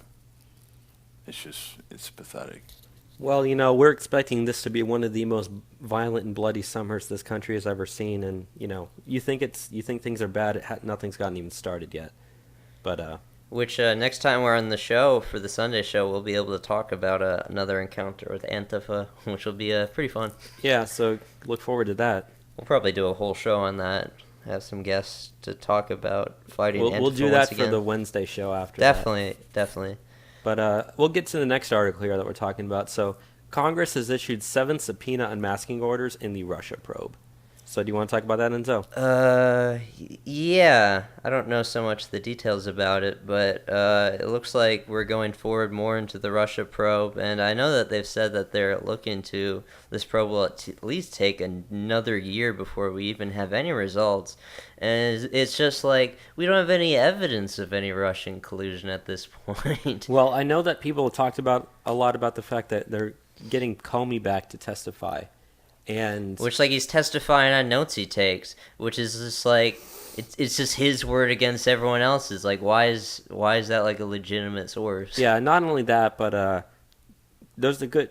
Comey has perjured himself before, so the more he's up there talking, the more likely it is that he'll do it again, which kind of proves our point that these people, they're just up there lying to try to protect themselves and get the narrative. But Now, one of the things that really reignited the Russian stuff recently, other than that Wall Street Journal article, which was fake news. Washington Post, actually. Or yeah, they're all garbage. But the stuff with Kushner trying to set up the communication link with the Kremlin.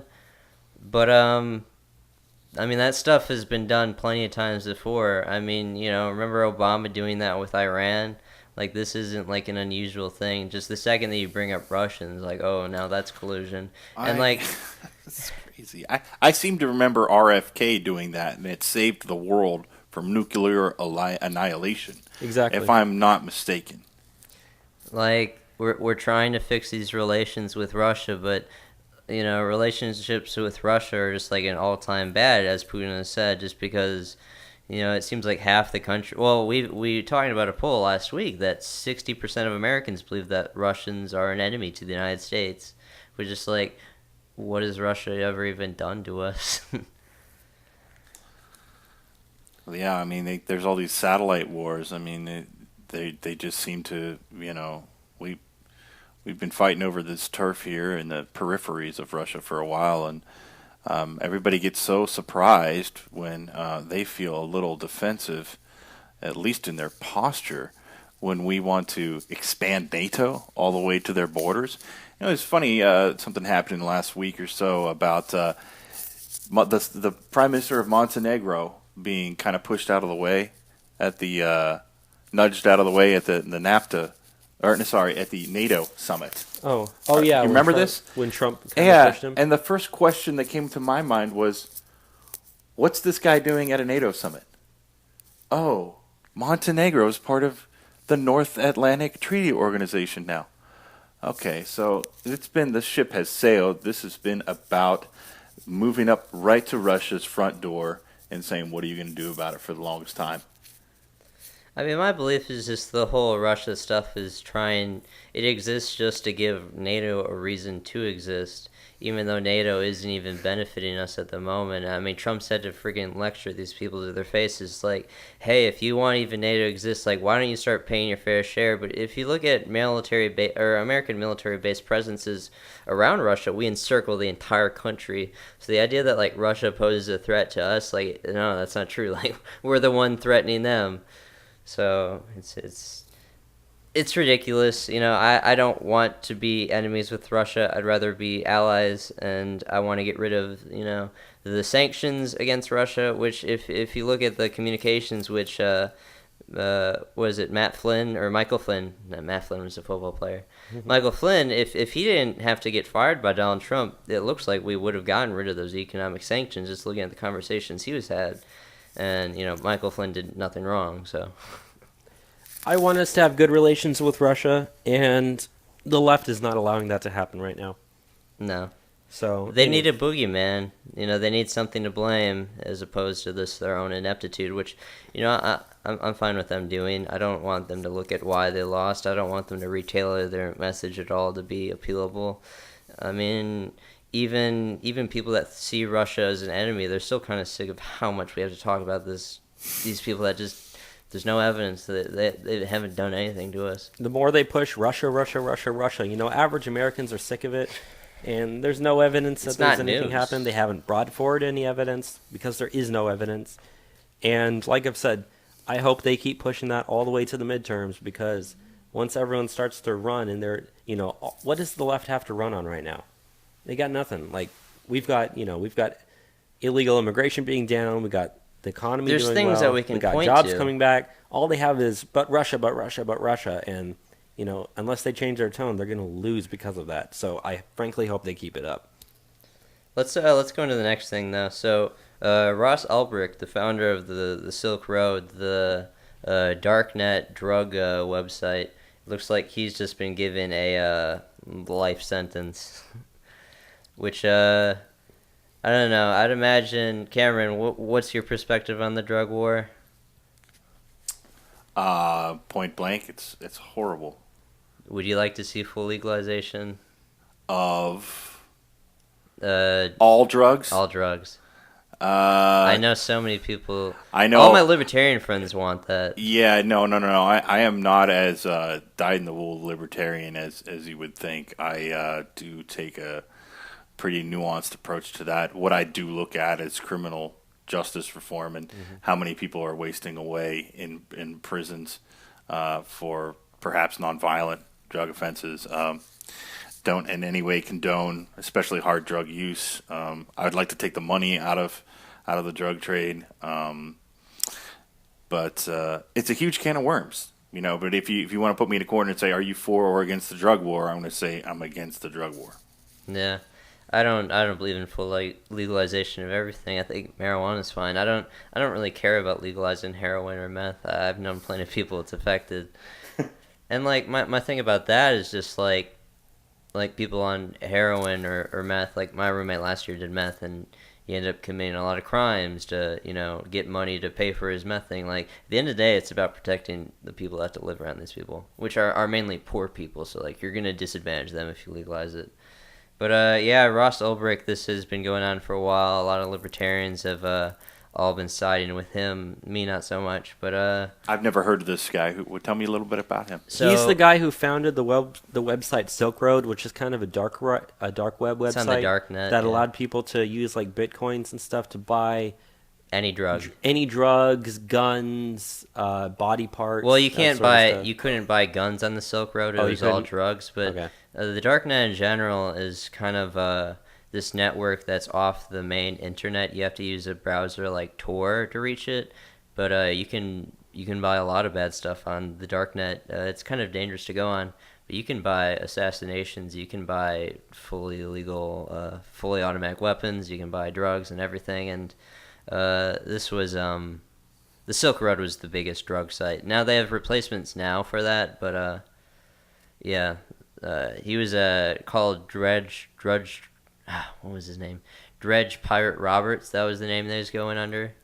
But it's some really interesting stuff. They have some good documentaries on it. But I just wanted to bring that up because it's kind of significant. Do you have the stuff on John Brennan being a spy, though, Bobby? Honestly, I've never even seen the story until you put it up, so I'll let you do it. So, let me get the article up. Don't say New York Times. No, it's Thankfully not. not. Thankfully It's not not. from the New York Times. The New York Times is my favorite newspaper, not for the right reasons. But, yeah, so we now have confirmed evidence that John Brennan was colluding with foreign spies to defeat Trump. Now, he was seeking a Hillary election to help himself out. He was seeking to retain his position as CIA director under Hillary. So he was teaming up with British and Estonian spies to try and cripple the Trump candidacy. Which I wanted to bring this stuff up just because, you know, we always talk about, like, Russian collusion, but now it's, like, evidence that there was, like, foreign collusion against Donald Trump. But that's not going to make the news or anything. Does not fit the narrative. You know, something I didn't learn about, or something I didn't know about John Brennan until just now. At the height of the Cold War, he was a supporter of the American Communist Party. And now he's the head of the CIA, or at least was head of the CIA. Yeah, not anymore. Yeah. Because Trump's in. So it's like we allow I these want to people. look into that. You just piqued my interest. I'm gonna bookmark that and look into that later. Yeah, I just wanted to bring that up because, you know, they talk about, like, you know, voter fraud's impossible, even though, like, there's foreign actors trying to influence the election against Donald Trump. Can we maybe have some investigations the other way? Because, you know, there's a lot of evidence just off the top of my head that I could bring up, but that's just one I wanted to. What's the next thing that we have, Bobby? The next thing is we have Elizabeth Warren Not running. not running for president in 2020. So Elizabeth Warren recently came out. They try to hold her to the stone or to the fire, just like, will you run? Will you run? Will you run? And all she said was, no. I'm going to be running for Senate in 2018. I like where I am, but no, I'm not going to be running for president. And she was she's been considered for a while like the front runner to get the nominee for 2020. I mean, I'm 100% down. I believe Cory Booker will be it now. But I'm glad Pocahontas isn't running. I mean, Trump would have beaten her anyways, and it would have been fun. Oh, that'd be amazing. And in fact, I think she's going to be talked into it. I think it's too early, and I think I would lay money on it and make it interesting with any of y'all.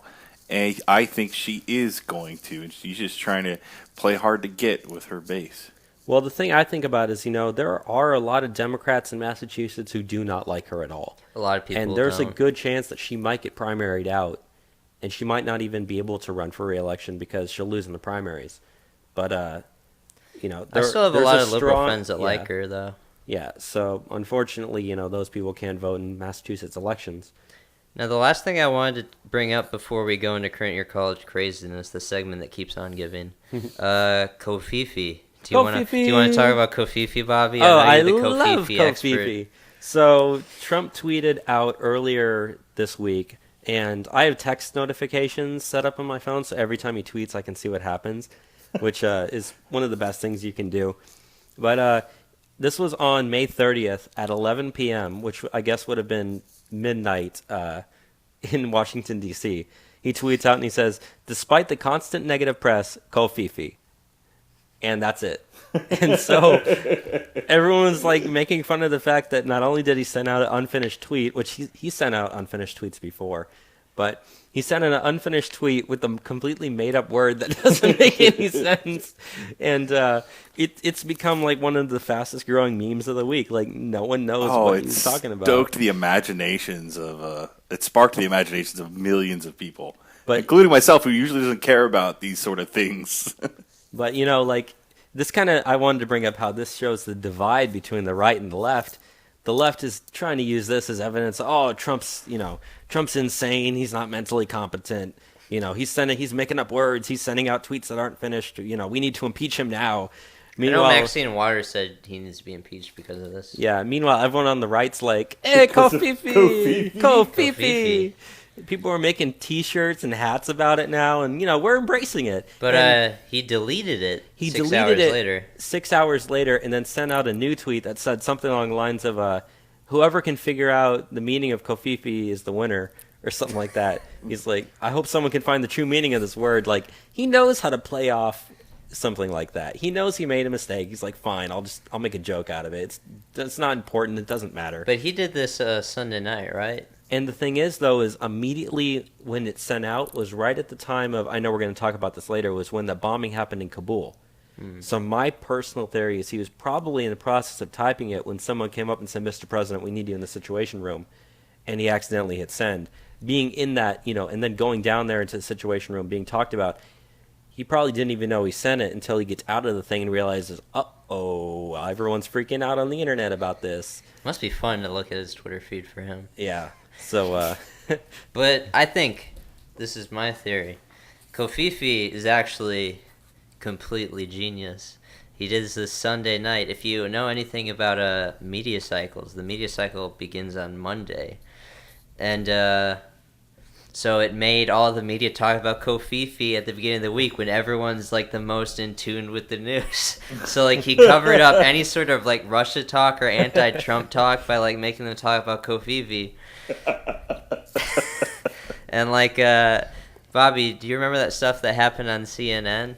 Oh yeah, so CNN, they had like their banner up that said like, "Oh, Trump, Covfefe." They had a panel talking about Covfefe. This is what I'm talking about. Covfefe. And they were naming one of the people on the panel, and they spelled Van Jones thinks about Covfefe. They spelled the word chief wrong. Even though they're criticizing him. Yeah, they're criticizing Trump for misspelling a word, and then they had a misspelled word like on the screen on their banner. Dude, Covfefe all the way. Next time I'm at a Trump rally, I want to hold a sign that says Covfefe. I know people who are they're selling Covfefe hats.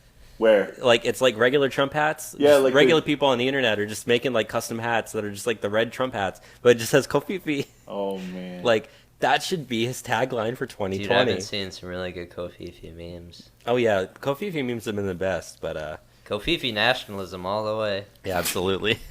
Is that the ideology now? Yes, Yeah. Covfefe nationalism. I just came up with this fictional sultanate in which I am the head of, called Covfefistan, South Covfefistan. Covfefe is the capital of Kyrgyzstan. Yes, it is. But yeah, Covfefe is probably the biggest news story of the week. But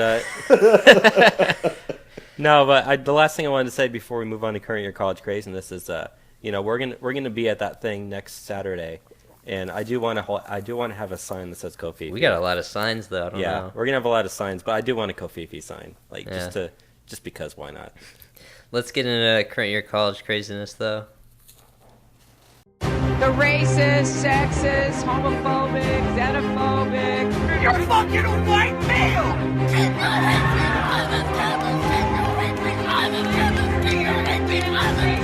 The assumption that women are naturally better caregivers is part of patriarchy.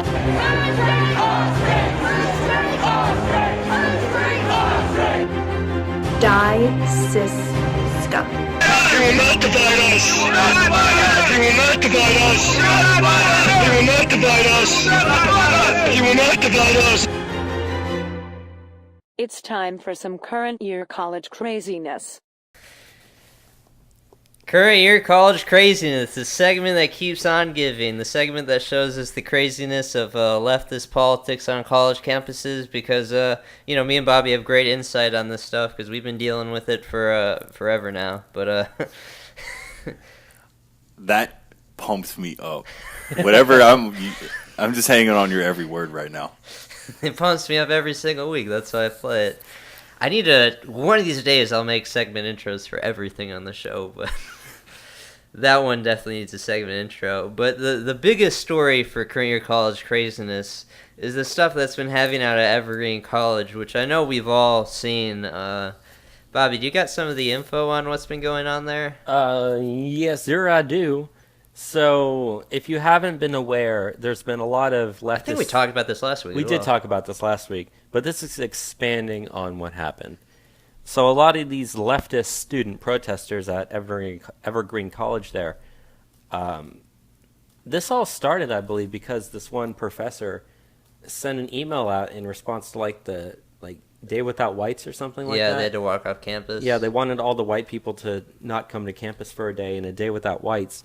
And this was, keep in mind, this was a progressive professor who responded to this. He wasn't even a conservative. He pretty much said, I don't think this is a good idea. I think this is hurting our cause. And then the leftist protesters go after the guy, calling him racist and stuff like that. And he's like, I did nothing wrong.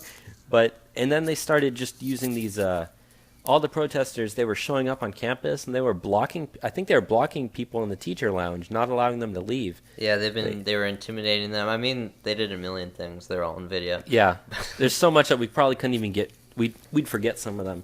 They they took over the police station on campus and they barricaded themselves in it. But the professor on campus, or the president, told the police to stand down. So instead of taking back their police station, they just let them take it over. This is totally in line with the culture that Evergreen has had for a long time. I have 2 friends that went there. I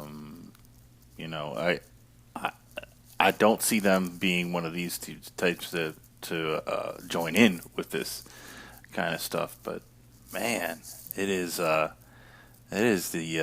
extreme of the extreme, and I wonder how much learning has gone on there on these days. Obviously not very much. I was seeing a video, and this was a video that was posted back in 2011. There was a group on campus called, if I remember it correctly, it was called Common Bread, I think. It was originally started as a Christian student group that then got kind of co-opted by the communists, and then they use it as this thing to eat food off the floor and just do a bunch of degenerate stuff. And if you watch the video, they all look like cult members, the way they're just standing around, putting their heads against each other and just talking. It's really creepy to watch it. It looks like a cult. But you know what their quad is called over there? What's that? Red Square. Fantastic. But yeah, there's a lot of interesting videos that came out there. One that was interesting, you bring up them blockading the teachers.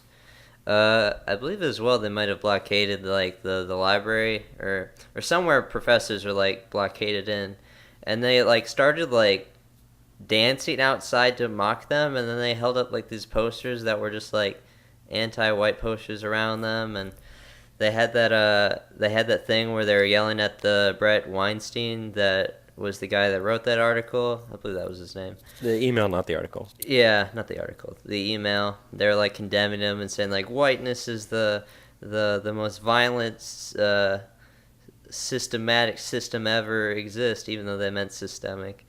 Maybe they should get an education. But there's also videos of them with the president there at the college, and they're trying to make negotiations. And at first they made the demand all the protesters that took part in this protest, they don't have to do homework. So the guys immediately yeah, we'll do that. And immediately afterwards they're well, actually this should apply to all black people. And it's yeah, we'll do that. And then they're just and if you don't do this, you're gonna have to get us a potluck. You're gonna have to have gumbo there. And he's yeah, I'll do that.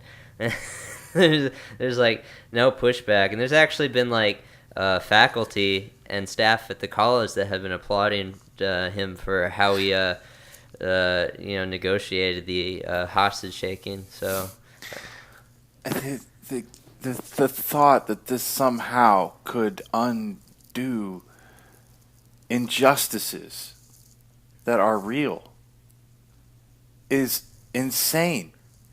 You're progressiving wrong, or you're doing something. You're doing it wrong.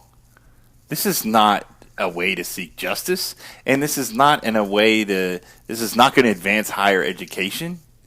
This is pathetic. And I know they got really upset as well. They have been demanding that the videos of them yelling at people get taken down because it made them look bad. But that's not even how the internet works. I mean, it's just out there. So I recommend anyone, if you haven't seen these videos, just go watch it. It's really something else. It's eye-opening for people. But I mean, this is happening I mean, that militancy is happening at a lot of places, especially on the West Coast. I mean, I haven't seen that sort of militancy at Texas State. Hopefully, I get to see something like that in the fall. But I mean, I've had my fun shutting them down. They're like really afraid of like me and Chris in particular. I know, because like we've destroyed their protests in the past, just like by showing up. Just tell me how that goes, because I haven't been involved like that. Yeah, it's always the most fun stuff in the world. I always have fun with it. We'll keep you updated as it happens. So, do y'all have any other thoughts on this Evergreen other than it's just crazy? Well, the next they're thing advocating for segregation. Yeah, the next thing I just wanted to say was that one of the Republican state representatives up there in Washington has introduced a bill to completely privatize Evergreen State College because they want to just cut the $24 million in state funding that they're given. Frankly, that college does not deserve any state funding. If you don't have objectivity towards like how people are allowed to even think at that college, like, yeah, maybe you should be a private institution where you set your own standards. Otherwise, if you want to be a federally funded college, like, yeah, you need to get yourself in check because you guys are outrageous.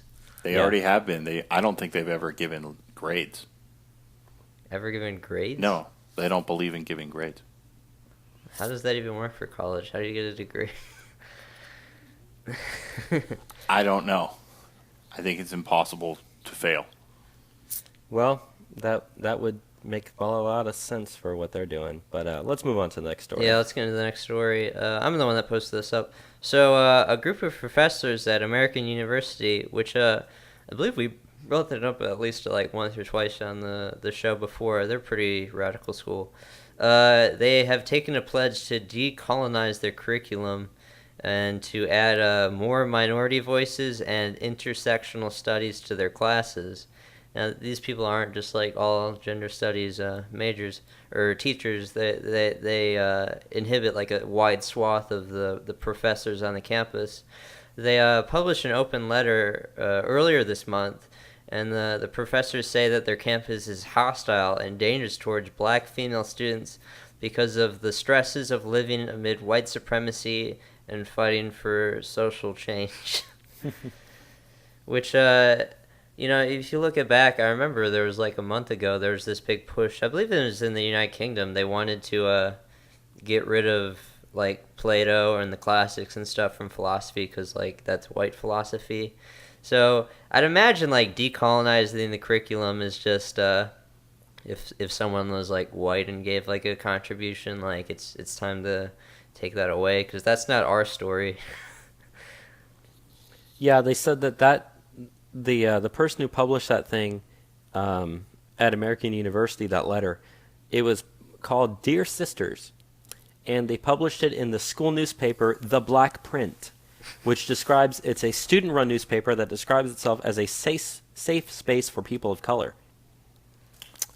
Look, I'm all for, if you want to add stuff to the curriculum, to fill it out, to give a broader perspective, that seems to me to be in line with, the goal of education. But to be like, well, we can't talk about the Socratic method anymore. I feel like that's kind of slighting the students. They might want to, look into that. It's kind of, done a lot for Western civilization. Well, Western civilization is inherently oppressive, which is why we need to dismantle it. So that's why that they're decolonizing the curriculum. Yeah, and they say that. What does that look like when you do that? What does it lead towards? Stupidity? Anti-intellectualism. Right, which I'm told is the job of the right and the conservative we're supposed elements. to be the stupid people that don't believe in science, and we just want I'm hearing Bibles. a lot of that. Yeah, I'm hearing a lot of that.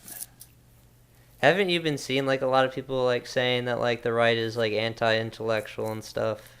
Since I was 18 years old, and beginning to look into that stuff.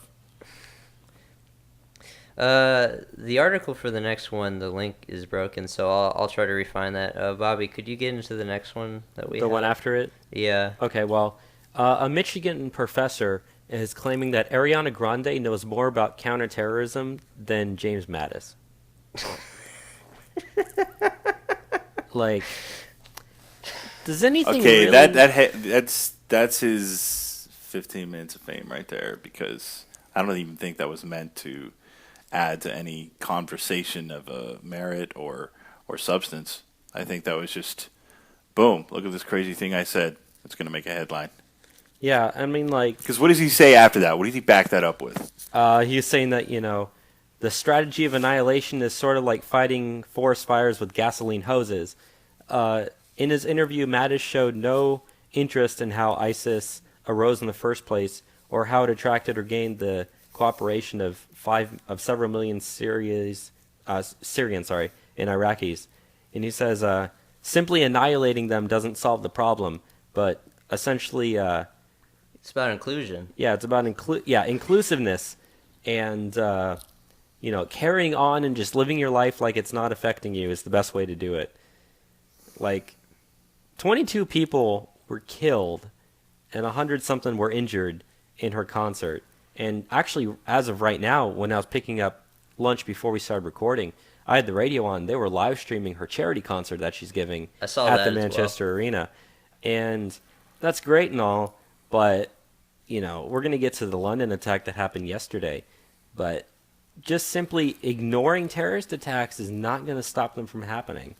Which all these people are like, oh, we just need to be like... You need to build bridges. We need to build bridges. We need to be more inclusive. And then you get blown up. So that don't really solve the problem. I would have never expected Muslims in the Holy Land during the Crusades to be, just get used to it. It's just the way of the world now. Include them. I don't think that works for anybody when responding to an act of an aggression. Yeah, when Europe was being invaded during the Crusades, they got all the way, the siege of Vienna, so they got to Austria. They took over, wide swaths of Hungary and Poland. They weren't going to fight this invasion by just letting them come in. Yeah. And not only that, but, if you think about it, he's praising her for holding a charity concert because it's like, well, that shows that it's not going to stop us from doing what we want to do. That wasn't the point of the bombing. The bombing was not saying, I want to stop Ariana Grande from holding concerts. The bombing was the point of, I want to kill you people. Yeah, ISIS said, we're going to kill the Crusaders. They kept on saying, we're going to kill the Crusaders. They don't see... They're calling, these girls that went to an Ariana Grande concert Crusaders. That's just their viewpoint. There's no getting around this stuff. Yeah. I saw this special on, I can't remember if it was Vice or CNN, but it was talking about the culinary tradition of Sicily. And it was trying to make this... he kept reaching so far. They kept reaching so far, the host did, for this kind of ethic that they were trying to They started with this idea of this wonderful hodgepodge of cultures has created this cool culture in Sicily that this doesn't exist anywhere else. They kept hearkening back to the Arabic influence.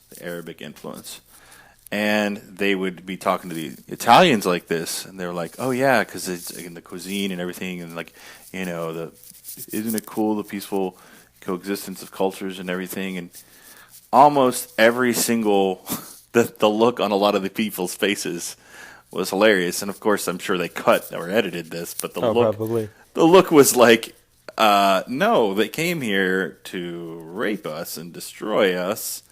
And it's by virtue of that, we look a certain way, and we may eat a certain way that is common to this area. I don't know what you're trying to get at, but they kept giving them these weird looks bro, that wasn't a good time. That wasn't a good hang where everyone was chilling with each other. It was raids. Yeah, they're just trying to change the narrative of history in some sort of way to meet their present conception of the world. I mean, I remember last week, Mark Zuckerberg, he gave a speech where he said that over half of millennials believe that they're citizens of the world. That's the mindset that they're trying to appeal to. That's the mindset Ariana Grande has. That's the mindset that Katy Perry says, like, we shouldn't build walls, even though she has a wall around her, mansion. But like that's just not how they see this. They're just like, no, we're gonna defeat you. So yeah, Ariana Grande is not an expert on counterterrorism. It works both ways. This whole citizen of the world stuff. I'm sorry, I don't want to take you off too far off any topics, but no, I don't want to take on a one-child policy. I don't think that indentured servitude is cool. I don't like some of the things going on in the world that I think we should totally be separate from. And I don't blame a lot of the rest of the world if they don't totally like our culture or something like that. It's more about, are you going to let us do our thing? Are you going to let us do our thing? That's cool, different strokes, but like I don't expect them to love what we do, and they shouldn't exactly expect the same treatment in return. Most people think and know that this is true, except for the people I would say who are the loudest in academia, who studied abroad for a couple weeks and all of a sudden think they're a citizen of the world. Just not buying it. Yeah, but I got up that article that I wanted to talk about. So at Columbia University, there was a group of undocumented immigrants at the school. I'm using the terms that they use, but and they made a big a list of demands last week. They had a protest. So they demand that they have increased protection from federal authorities that might deport them. They want subsidized summer housing. They want full reimbursement for healthcare fees that they've had to pay. They want specialized fundraising for them.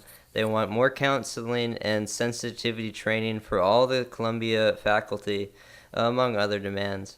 But the group wrote, "We refuse to amend or change any of these demands. We expect the university to act." And how will the university help us cope with our legal working rights being taken away? How will the university help with our inability to pay tuition or housing? In all possible senses, how will the university provide the proper support that will allow us to thrive as students and contributing members of our university community? So not only do they come to this country and exist here, but they also make demands, and apparently it's the purpose of the university to provide for them. like That isn't what made us the envy of the world when people came from all over the world to study in American universities. It was about the learning that was being done. It wasn't because they were subsidizing your summer housing. It wasn't because they were making everybody act touchy-feely around you. It was the learning that was done. They're also complaining about being classified as international students. They want to be classified as domestic students because they say that the information of being classified as international will expose them to Homeland Security. But like they are international students. Yeah. They aren't U.S. citizens. Are they not aware of what their bank records show and their traveling patterns, like every other thing that's known to the government already? So just putting international student doesn't change a thing. They also, another demand they had was the demand to create a liaison between their group and the school administration so that they can better communicate, I guess, more demands for the future that they want. And, yeah, it looks like that's about the gist of their demands. They pretty much are commands. Written in stone. That was a Freudian slip. But yeah, the article goes into some other things that happening in other colleges, but yeah, I guess they just feel entitled to whatever they want because they're a marginalized being at Columbia community. is not enough, man. Yeah, getting accepted to Columbia University is enough. It's not like they have a bright future because of that. Well, I mean, Obama went to Columbia, so Oh yeah. Yeah. So that means civil rights and social justice because Obama. But otherwise they're like oppressive, institutionalized, cis white heteropatriarchy if they don't give everything that they want, I guess. And like where does this end? Like it happened at Evergreen College. Like the second that you just give in to their demands, they're just gonna make more because they know the colleges are just gonna give into it.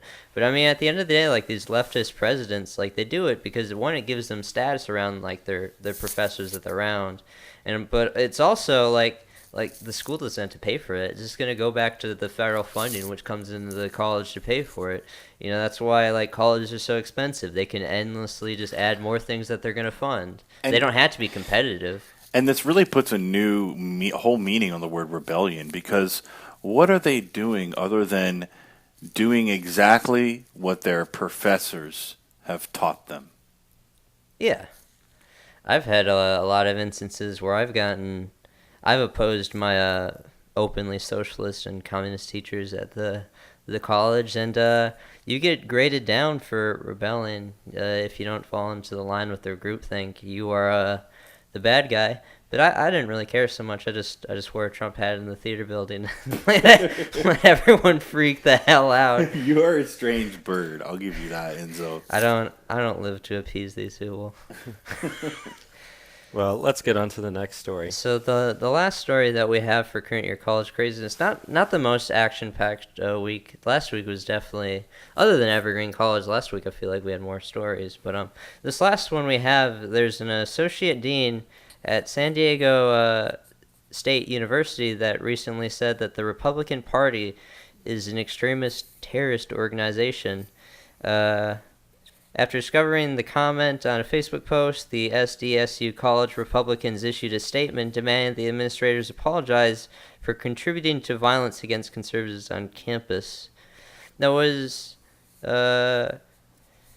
forgive me if I'm wrong, wasn't San Diego State University involved in a situation where they're calling for like the abolition of the Republicans on campus? No, I think that was a different California college. I don't think it was San Diego State. I think that was one of the city colleges of Los Angeles. Yeah, but definitely showing like objective thinking and how to treat students on campus, where you just openly say like, oh well, the party you adhere to, it's a terrorist organization, so yeah, you're probably a terrorist as well. How frail must you be in your own personal ideology or constitution to have to demonize someone to that extent? Yeah, why not just like, hey, let's invite you to the symposium and tell you why your ideas are bad? Do you know what I mean? And they wouldn't listen to any sort of dialogue where like, oh, this is why I believe in this, and this is why I think you're wrong about most things you believe in. But I mean, that's anti-intellectual. Being an intellectual these days, you just gotta be a left-winger. You gotta be a liberal. I remember seeing there was a thing that came out at Texas State where it said something like they did polling or a ranking of the most liberal campuses in Texas, and we got like 6th. And there was just like this celebration in the comments, like, yeah, we're so liberal. Like there shouldn't be right-wingers on our campus and stuff. And like I remember seeing in the University Star, our college's newspaper, they just write articles that are just like, Trump's like so bad, this and that, and it's just like, this is what we believe on campus. And I remember just commenting in the section like, well, I like Donald Trump and I go to Texas State. So I remember actually I went to academic advising this last week, and I saw they had a newspaper or like some sort of college magazine. I pulled it up, and like most of it was just like condemning Donald Trump and stuff, and like, oh, we need to protect our immigrant communities or whatever. But it's just like, can you show your bias like anymore? Like this shouldn't like be articulated amongst professors. Like you're not teaching politics. Like, yeah. Like as a teacher in high school, like I don't talk about politics. Like that's inappropriate. Like that's not academic. That's like indoctrinating. But apparently it's their right to indoctrinate, and they don't feel any repercussions for what they say. They're not going to be punished. I mean, they have tenure, so it's not like there's anything they can do that's wrong. I have a question since I've been out of that game for a while, campus culture. I saw some sort of thing that came up about how there were these threats made or a poster about these wild vigilante guys. Does this ring a bell to you? Yeah, I remember. It was this really strange poster, and we had at Texas State that was just like saying we need to get rid of these people that advocate for diversity. We need to like tar and feather them and stuff. And it had like the picture on it was just kind of like really strange. It was almost written in a way it just didn't seem like a right winger would have written it. There was like no nuance. Which I mean, if you look at Jonathan Haidt's book, The Righteous Mind. That he did studies on this. Like, leftist people just can't even comprehend why people on the right would think that they do, to where, like, I completely understand why they do think what they do on the left. I mean, I've read more Noam Chomsky than them. Like, I believe it was a hoax, and they just couldn't even comprehend how to write it in a way that wouldn't seem like a hoax. Yeah. But, yeah, there's been a lot of postering around campus and stuff, and it scares people, I guess. And, hurt feelings matter more than anything else in this world. I mean, there's been so many, like, college, hate crimes or whatever that just always comes out as hoaxes and stuff. I'm almost inclined to think most of these times when it happens, it's a hoax. I never see it, like, come out as real. I mean, most of the times when we've heard those stories around the country of, like, hate crimes and stuff that have happened, almost every single one of them has turned out to be a hoax. So, you keep saying that you have the boy who cried wolf, and eventually one of them's going to be real, and people are just not going to believe it. Yeah. And I personally think that poster, like we were talking about, I think that was some left-wing person on campus trying to frame the right-wing people as bad. Yeah, what I'd like to know is, does anybody have any mutual friends of any of these people who, do you recognize their face? Have you ever seen anybody ever talking about these people? Who are these people? Do they exist? And it's just like they have like that poster in particular, like it's like, oh, this big call to violence, but then it doesn't even like say how to organize or anything. Yeah. It's just meant to be like scary rednecks. Oh no, white males are on my campus. Right, but I just don't understand. Like, I figured, like, well, if this is real, they're going to get to the bottom of it. Like, I remember there's going to be some arrests made or something. Nothing came of it. I remember this last semester I went to a protest against like the travel ban, I believe it was, they had in the Stallions, and the people held just the most ridiculous signs that were just like, stop normalizing Nazis, like in a nation of immigrants cannot reject immigrants, and just like we need to stop fascism and racism and anti-Semitism on our campus. And it's just like, I don't, like, where is this happening? Like, this is like a really liberal college. Yeah. Like, even our college Republicans are like the most like non-committal, don't take like any stances people in the world. Like, there's like no political radicalism happening. I don't know, it's strange. Yeah, agreed.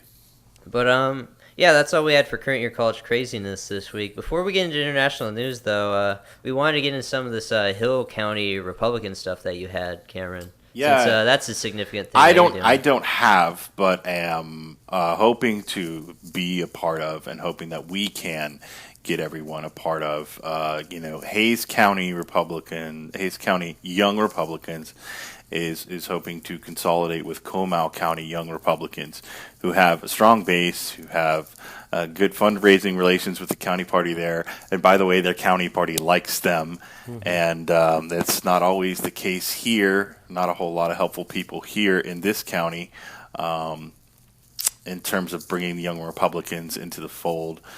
So we're trying, to make this merger and call it Hill Country Young Republicans, and kind of just be that auxiliary political organization within the Republican Party that can kind of bring in and energize and organize around issues and campaigns. And we're hoping to be, that organization between Austin and San Antonio.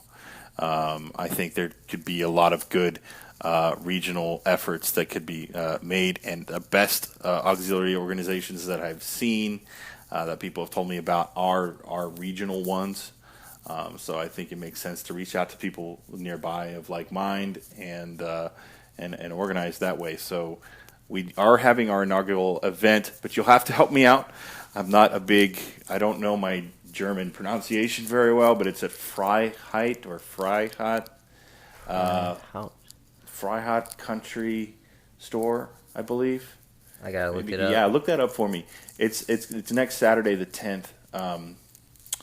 I believe it's from 4 to 7 or 5 to 8.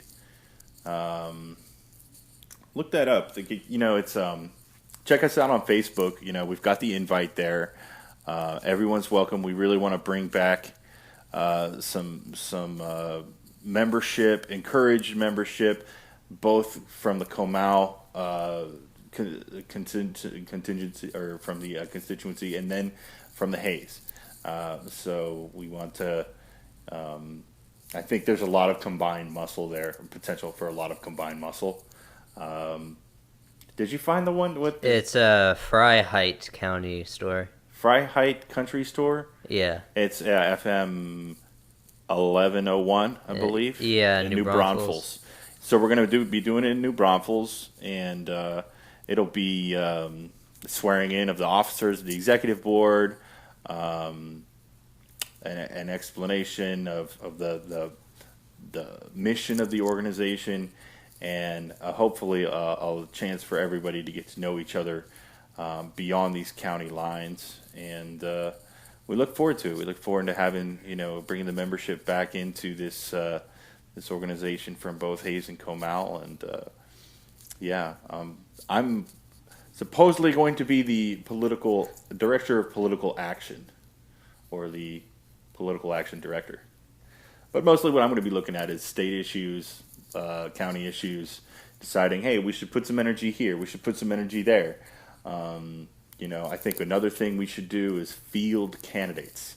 There are some people that need sorely to be replaced, and I think it's time to stop waiting around for the right person to come around. I think we need to go out there and find these people who have these, are of like mind, and support them and encourage them, and do a lot of good for our county and our region. What are some of the big issues that y'all are looking to go after? Well, dovetailing on kind of what we've been talking about, to think very, very timely, topical, the election integrity is a huge issue, as we found here in this county in the last election. I think limited constitutional government on all levels. Anything that might involve taxpayer protections, eminent domain protections. Ideologically, I see fertile ground for lots of big tent type of discussions where there's a lot of young people just coming out of college, about to pay their first year of income tax, and usually that's like this huge, awakening. And I've talked to a lot of young people here, about 10 years younger than me, who, by the way, I still technically qualify as a young Republican. Under 40 is considered, what. It's kind of high up there to be young. Yeah, he would. Well, I guess to the Republican Party, that's that was my next. You stole the joke right out of my mouth. Yeah, if you're 40 or under, you're considered a young Republican. And but the one thing I think this whole that demographic allows us to do is, yes, we'd like college kids to be involved, but we also think there's a lot of people just coming out of college, seeing the whole other side of things, and bringing them in on those issues that they're just beginning, that they maybe have only read about, and so we want to be inclusive, and we want to gather together this Saturday, the 10th, at Freiheit Country Store, and that'll be the jump off right there. That'll be the springboard. Hope to see as many people as possible. And if you want to, I'll hit you up on Facebook and you can disseminate that if you all have any interest and want to pass that along to your friends. Yeah. I know we'll be at our big protest on Saturday when we have to fight the Antifa that want to kill us. But, I mean, down the line, yeah, we'd be interested in doing more things, though. I was, like, cursory involved with, like, Hayes County Young Republicans. I know they, like, signed me up to be a part of them, and I went to, like, the Young Republican... Well, me and Bobby went to the Young Republican State Convention at the Capitol. Yeah. But I don't know. My big problem with like Hayes County Young Republicans, I just never knew when they were doing anything. Like I wanted to be involved, but I never heard about anything. And like I would have wanted to do things, but like I didn't know that they were doing anything. All right. Well, we're gonna do the best we can to keep you involved, because even though I'm, a novice member from the past, now hopefully moving into a leadership position, I want to be letting people know about here's these opportunities for action. Here's our service, day of service. Here's legislative action that we, want to vote on and get people's input on. Look for a lot of opportunities to give your opinion on where you think the group should be going here in the next week or two. Yeah, I remember when I was the president of Young Americans for Liberty, like the biggest thing was just like, yeah, you can get members, but like if you can't get them their first thing that they go out to and say, oh, I'm actually a part of something worthwhile, like we would just lose those people. So that was the biggest thing. And you just got to be really cutting edge with the stuff that you did. We'd go out and do some like really interesting stuff, but I've always been so disappointed with like college Republicans and stuff because they just don't do anything on our campus. And I never, when I was a student at Texas State, I never had anything to do with them. I did know some people in Young Americans for Liberty. I respected them very much, but I wasn't very active on campus. It really took me leaving and being involved elsewhere to be like, oh man, I gotta do something. Which like for me and Bobby and a lot of our friends, like we're all out of college or like soon to get out of college. I know Bobby, you're gonna graduate in December. I'm going to, after I finish student teaching this spring, we'll be done. We're just looking for the next thing, and I just know the college organizations just don't push anyone in the direction of getting involved in something beyond even college. Yeah, ours is going to be community oriented, not just campus culture. A good way to interface with people that are definitely maybe moving the next step, still young. And going to need each other. I think it makes sense as well just to combine with Comal County because it's not as big as Hayes County, and we need as many members as you can get. Yes, and their members are on great terms with their sheriff and the Republican Women's Auxiliary Group, and are sponsoring events for them, and so. We're looking at this as hey, we are going to make new allies here and be able to do more stuff that maybe the Hayes County brass wasn't so supportive of. So we're not going to be looking for friends in the wrong places. We're gonna find ways to channel our energy and be as effective as possible. Yeah, some interesting stuff, and I know I'd be interested in knowing more about it in the future. Let's get into international news now, Bobby. We're just under 2 hours and 30 minutes, and I want to get this under 3. That's always my goal. So the big thing that happened yesterday was the newest London attack, where we saw some terrorists. I know ISIS has claimed responsibility already, but they ran through some trucks, and then they came out and did some stabbings. Right. And there was actually 2 separate events here. They started stabbing people at a mall or an outdoor market, and then another guy was the one who drove a truck. Excuse me, sorry. He drove a truck over the London Bridge and hit 20 people with it before he got out and started stabbing them. And both of those people were shot dead by police. But I guess that's just part and parcel of living in a big city. So says Sadiq Khan and Emmanuel Macron. Yeah.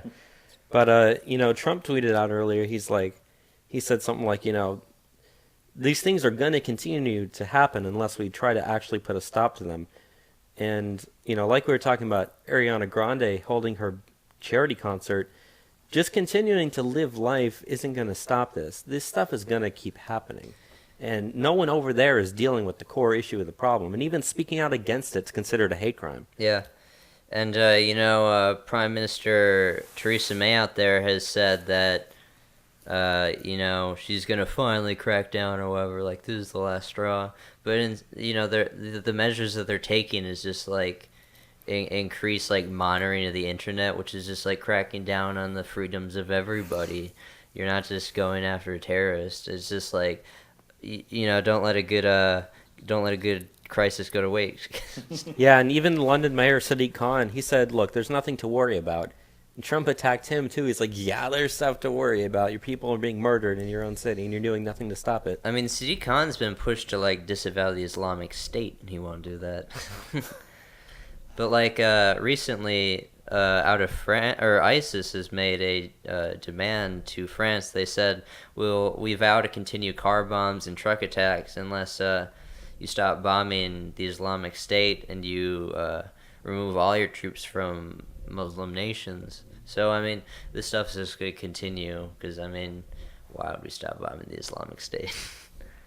Yeah, and if you wanna go back and hear our full podcast that we did about Islamic terrorism in Europe, you can go back and listen to it. I believe we just titled it Islamic Terrorism in Europe. Yeah. It was one of our midweek Wednesday podcasts. It's an hour long, and that's probably one of the most informative podcasts we've ever done. Yeah, a lot of statistics on how these people actually think and how, a lot of Muslims in the United Kingdom, like, they support ISIS, they support, bombings against the infidels or whatever. Like, this, just the way that the demographics are going in these countries, I mean, they're going to be majority Muslim before 2050. So, I mean, I don't see this stuff stopping anytime soon.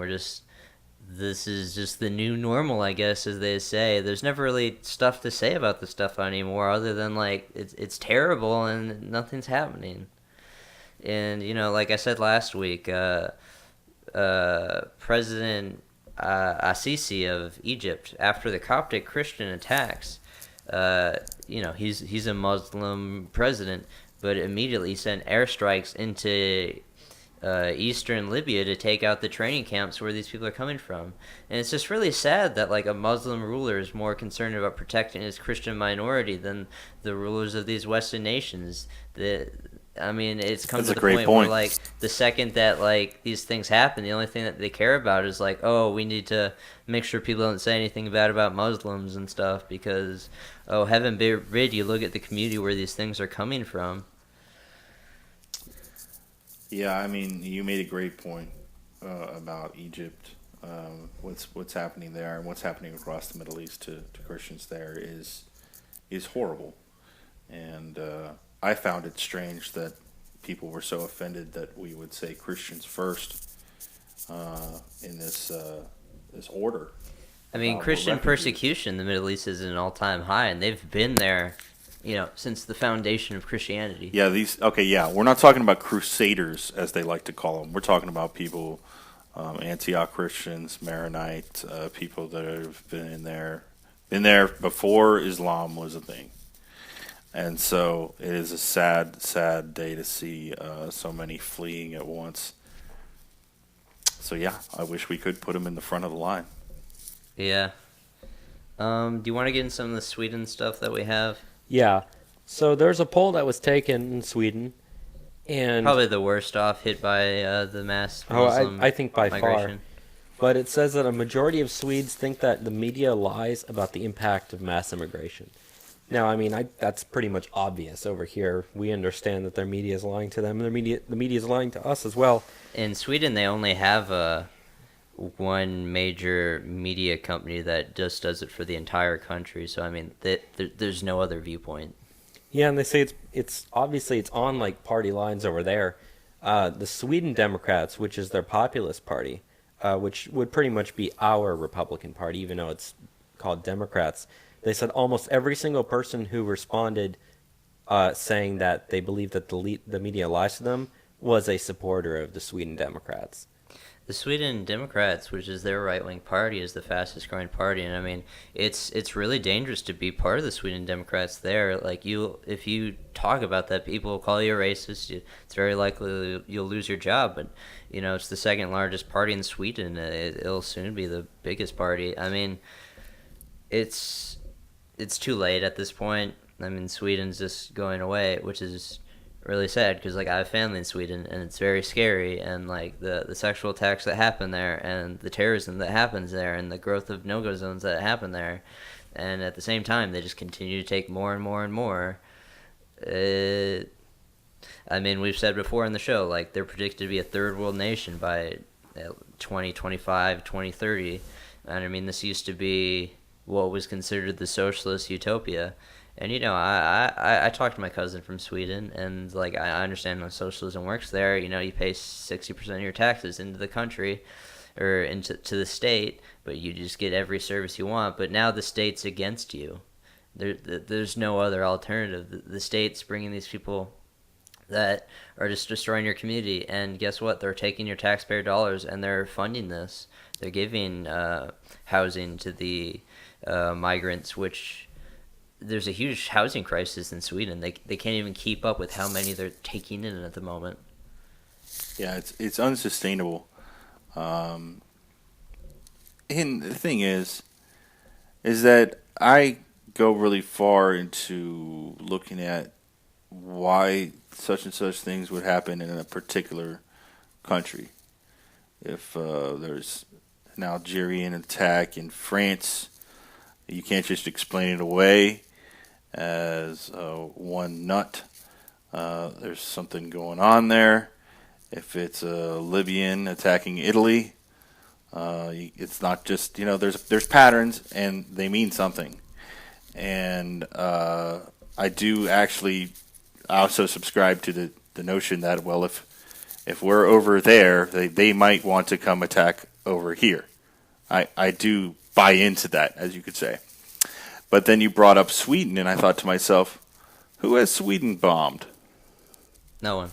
And so there's something more to it, and it's not just, well, we were over there, so they're coming over here. Sweden hasn't fought in a war in over 100 years. So, yeah, there's more to it then. But we have some other things about Sweden. What was the percentage that they found out are... Because they've taken a lot of child asylum seekers. Yeah, they said that 76% of all asylum seekers who say that they are minors are actually over the age of 18. So the big problem with that is when they take them in as minors, they put them into the schools. And they're seeing a huge influx in, they bring them in the schools, and these older men that are these sexually deprived Muslims, they see the women there. They don't have to dress in full burqas, so they just see them as sluts, and they think it's okay to touch them and rape them, and they don't have a problem with that. There's a huge outbreak of that. I mean, if you look at Sweden, it's the second highest per capita rate of rapes in the world after, I believe, the Congo. So like, this is a first world nation that's dealing with. And this is empirical. Yeah. And, you can also look at just how it's destroying education there. Sweden has one of the best education systems in the world, They're always just like, oh, Sweden has free college and stuff. And this is how it's always been for a long time. The standard of education is so high to where, like, the economy is based around this high level of education, but they bring in these low-skill migrants that don't even speak the language, that don't have any sort of education. And you look at how... migrant children are doing in these schools. In 1998, 70% of migrant students were able to pass out of the 9th grade. Now it's down in 2014. It's down to 50%. So like they're lowering the standard of education there. If you look at, I've watched videos in Sweden where the migrant children talk about this. Like they openly say like, yeah, we see the Swedish boys and we bully them and we beat them up. And if I was a Swedish person, I wouldn't want this for my children. I wouldn't want them going to a school full of these migrant children that attack them, that destroy their schools. It's really ridiculous. Sweden's education system is quickly, it used to be hailed as one of the best. All the Nordic countries have always been. It's quickly falling down the line because of this influx of immigration. But, it just kind of highlights, because, the left always says, like, there's no bad repercussions of any sort of immigration. It's only a positive. It's all about increasing the diversity. That makes your society stronger. But, I mean, you can look at it's destroying nations. Don't they it's believe in the welfare nations. state? And Yeah. would want to do the best they can to preserve that? I don't personally care. I'm just saying, trying to put myself in their shoes. This is essentially everything that the liberals would want. A massive influx of Muslim immigration and into this massive welfare state, and it's collapsing around it. Right, so if they would want to preserve that, they just don't seem to be acting in their own best interest. Yeah, and it's not like those people are getting jobs and paying into the system. I mean, I personally don't think that the welfare state needs to be as big as like they have it. But even if you want to side on the side of saying that it worked for them, it doesn't work for them when you start taking in so many people that aren't paying into the system. The system only survives if you can continue it perpetually. And the state pays out cash money payments to these migrants that they take in. It's just more taxpayer dollars. Like in Sweden, they see it to where like, I don't mind paying a high tax rate because it benefits my society. But now you're just importing all these people that don't even pay into the system. In Denmark, and might not like your society. Yeah, they don't. In Denmark, they recently had a thing. 60% of taxpayer dollars in Denmark go to pay for Muslim migrants to be there and all the benefits that they receive, and they're not the majority of taxpayers in Denmark. This is just happening in most countries in Europe. It's ridiculous. But let's go into this thing that happened in Afghanistan, because I know, Cameron, you wanted to talk about what's going on there. So recently, outside of the German embassy in Kabul, there was a giant explosion, and I believe something like, 80 people 80 people were killed and 300 were injured. Really high numbers. Because it happened right at rush hour. Yeah, you can't just overlook that. That's huge. That's bigger and than it's Manchester. A forgotten war. And once again, I don't know what Germany has done to Afghanistan except thousands of their citizens. Refugees. Yeah. Is there? I had a lot of feelings about it, but I don't have a whole lot to say other than what are we still doing there? Afghanistan's getting worse at the moment. The Taliban's coming back, and ISIS is in the country as well. And this happened in their, I guess, green zone in the diplomatic area. So I think that they're just going to try and bleed us dry, and I don't like to see that happen. And I think there are several countries that are content to see us be bled dry there. You mentioned the Taliban. The Taliban actually came out and said that they were not behind that explosion. And normally, terrorist groups are quick to take credit for stuff, even if it isn't their people. But the fact that they came out and said, no, this wasn't us, I hate to say it, I kind of actually believe them. Well, the Taliban is different than Al-Qaeda. It's different than ISIS is now. Well, it wants to be a ruling faction in Afghanistan. And it wants to be an was. administration state. Yeah, it was. Yeah, I mean, so yeah, they've run a country before. I wouldn't say they've run it; they ran it into the ground. But they are definitely want to differentiate themselves from the other actors in the. Yeah, and you're definitely not going to be able to take control of a country by just blowing people up in rush hour traffic. So, do we know who might have done this?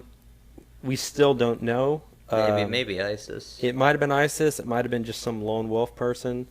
But yeah, we don't know for sure right now. But you were talking about how the U.S. still has people there. We currently have 8,000 troops still in Afghanistan, which is significantly below what we had before. I know a month ago we sent 1,000 more to Afghanistan. I'm not sure if that includes this or not, but I think the reason I wanted it to be brought up is because in terms of sheer numbers in carnage, it was bigger than London. Yeah. But everyone's talking about London. And like I said, this happened right at the exact same time when Trump sat on his Covfefe tweet. So that's why I tend to believe that it's possible this might have distracted him from tweeting, which is why that ended up happening. But we already talked about that. We don't need to bring it up again. Let's go into this Venezuela stuff you want to talk about. Yeah. So we've been talking about how the downfall of Venezuela has been continuing, but there's just one thing. We're not going to go into too much detail, but we just want to mention it. But United Airlines is ending all flights to Venezuela.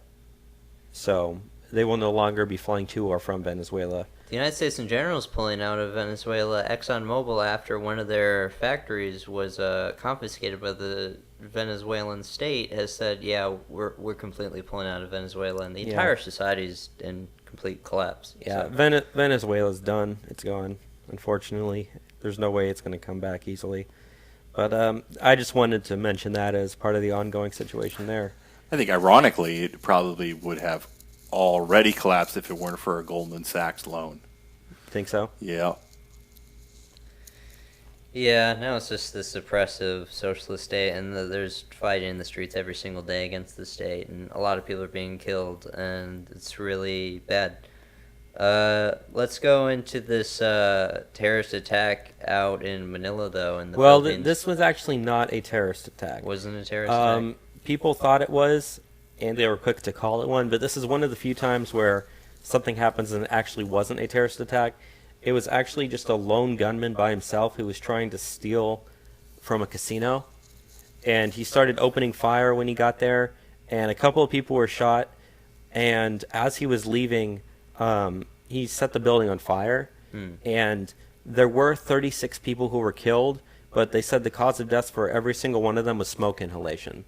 Oh, wow. So, yes, it was bad, and it was terrible, but it was not a terrorist attack. I want to just bold underline that right now. Because we're currently seeing the Philippines, I forget what island, Duterte declared martial law because they're fighting ISIS on the ground.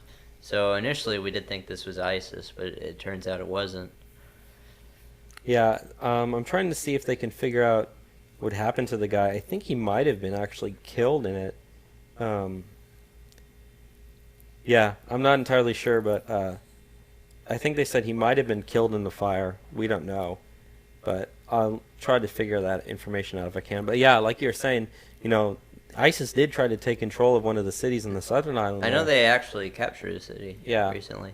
And they've been fighting, literally going door to door, just trying to remove ISIS from that city, which is part of the reason why he declared martial law. So, yeah, we'll keep all monitored on what's going down there. Let's get into this Toyota thing you want to talk about. Yeah, so this is, from one bad thing to one good thing.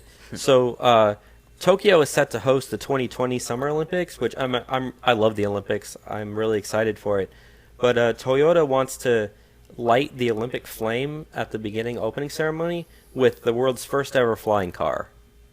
Whoa. So that's what they said their goal is to be, and I know they got like 3 years to do it. So they've actually been in development of this car since 2014. A flying flaming car? A flying car that's going to light a flame, Enzo.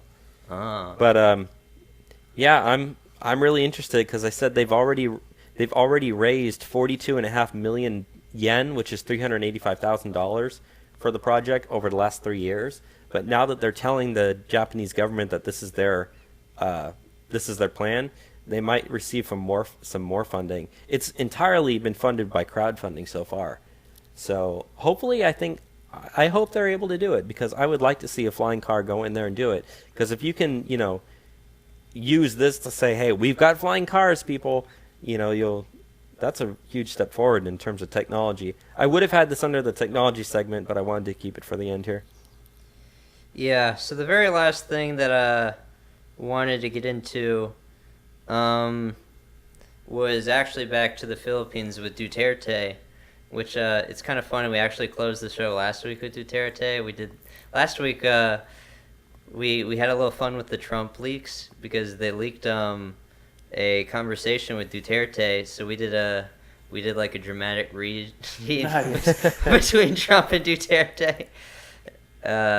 Bobby got to be Donald Trump. I thought he did it. I think that was one of the funniest segments we've had in the show so far. We need to pull that clip for the YouTube we said we were going to. Yeah, we'll do that. Well, someday, please, one day, if I'm ever invited back, I'd like to come in as Jesse Ventura and only talk like Jesse Ventura the whole time. That would be fun. For 3 hours. I don't think you can handle that. I'm not good with the impressions so much. Anyways, so what did Duterte do now, Enzo? So he recently went after Chelsea Clinton. Duterte, in his battle with ISIS, he in his the declaration of martial law, he made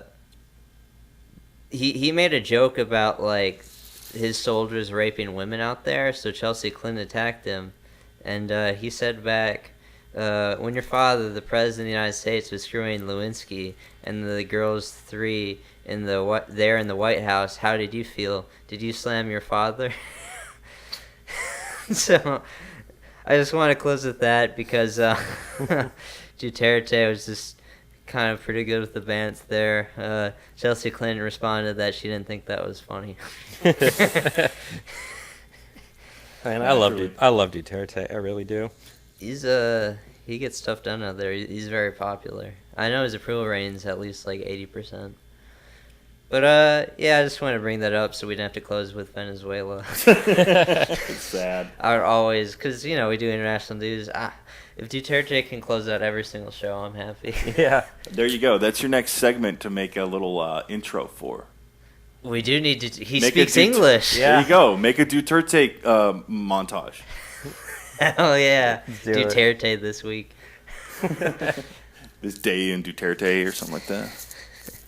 But yeah, with that, we don't have any other news. Just want to thank you, Cameron, again for coming on the show. We would like to have you on again. We got to see where the schedule is with all the guests.